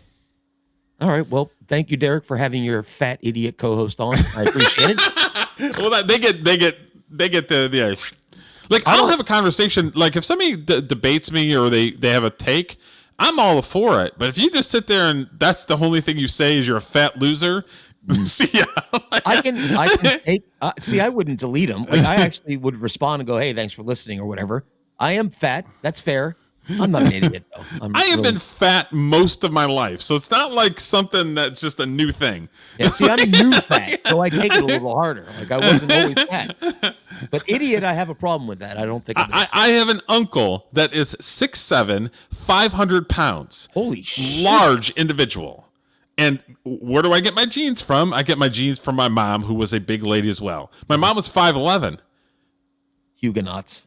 Well, no, the Huguenots are on the Mullins' side, but yeah. So, all right. I've always been fat, so it comes with the whole package deal. What are you gonna do? But my fatness has a movie on YouTube, and that's right. Go check it out. And Amazon. So please go check it out. Please. I watched it 3 times and I enjoyed it. It was great. Yeah, it's an indie film, and I had a blast telling a story that's an important story to me. And I'm gonna start doing some interviews and stuff because we're gonna try to get this their YouTube past 500. So I'm gonna reach out to some folks and see if we can start doing interviews and just kind of pop in and saying hi to try to get to 500, and then the next goal would be 1,000. All right. Well, I'll focus on Corey Feldman on my end. Yeah. Do you see our last Corey Feldman had like 2,000 views? Oh, we got a bump, didn't we? From oh yeah, the filth pigs were all over it. Filth pigs? Is that what they're called? Yeah, and the filth pigs. Yeah.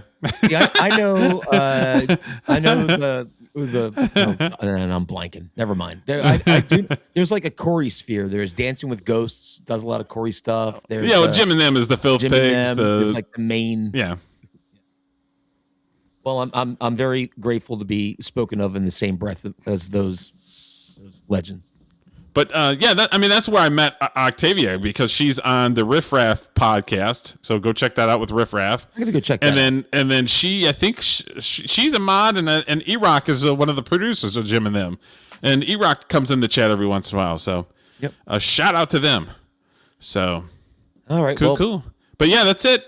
So we were gonna get together Sunday. Sunday's Tuesday, cool. Sunday Super Bowl. You can do Saturday if you want. You care about the Super Bowl? My son wants to watch the Super Bowl with his dad, and I'm going. All right, we'll do. Okay, Saturday night. I'm good with that. Okay, all right, we'll do Saturday. All right, later, everybody. Bye. Always do it on my own, so I gotta get through it. And the only thing I know is to love what I'm doing. Never give up, never slow, till I finally prove it. Never listen to the no's, I just wanna keep moving. Keep my head up when I act, head up, that's a fact. Never looking back, I'ma keep myself on track. Keep my head up, staying strong, always moving on. Feel I don't belong, tell my thoughts to move along. Push myself to be the best, die with no regrets. Live with every breath, see my message start to spread. And I had so many dreams, then you hit your teens. Life ain't really what it seems, try to find out what it means. Always do it on my own, so I gotta get through it. And the only thing I know is to love what I'm doing. Never give up, never slow, till I finally prove it. Never listen to the no's, I just wanna keep moving. Yeah, I put out all this art, it's my only medicine. Yeah, everything I do, I'm just being genuine. Yeah, I'm sick of being screwed, feel my own adrenaline. Yeah, I do just what I do, and I hope you let me in, yeah.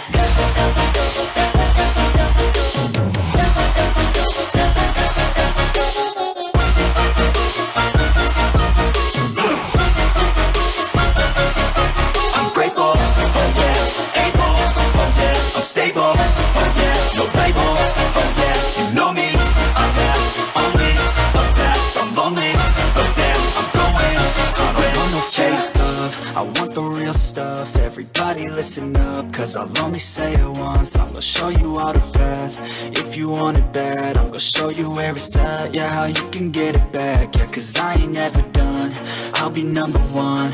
Working hella hard until I get just what I want, yeah. Rises like the sun, yeah, fatal like a gun. Shooter's gonna shoot and I'm gonna shoot until I won, yeah. Always do it on my own, so I gotta get through it.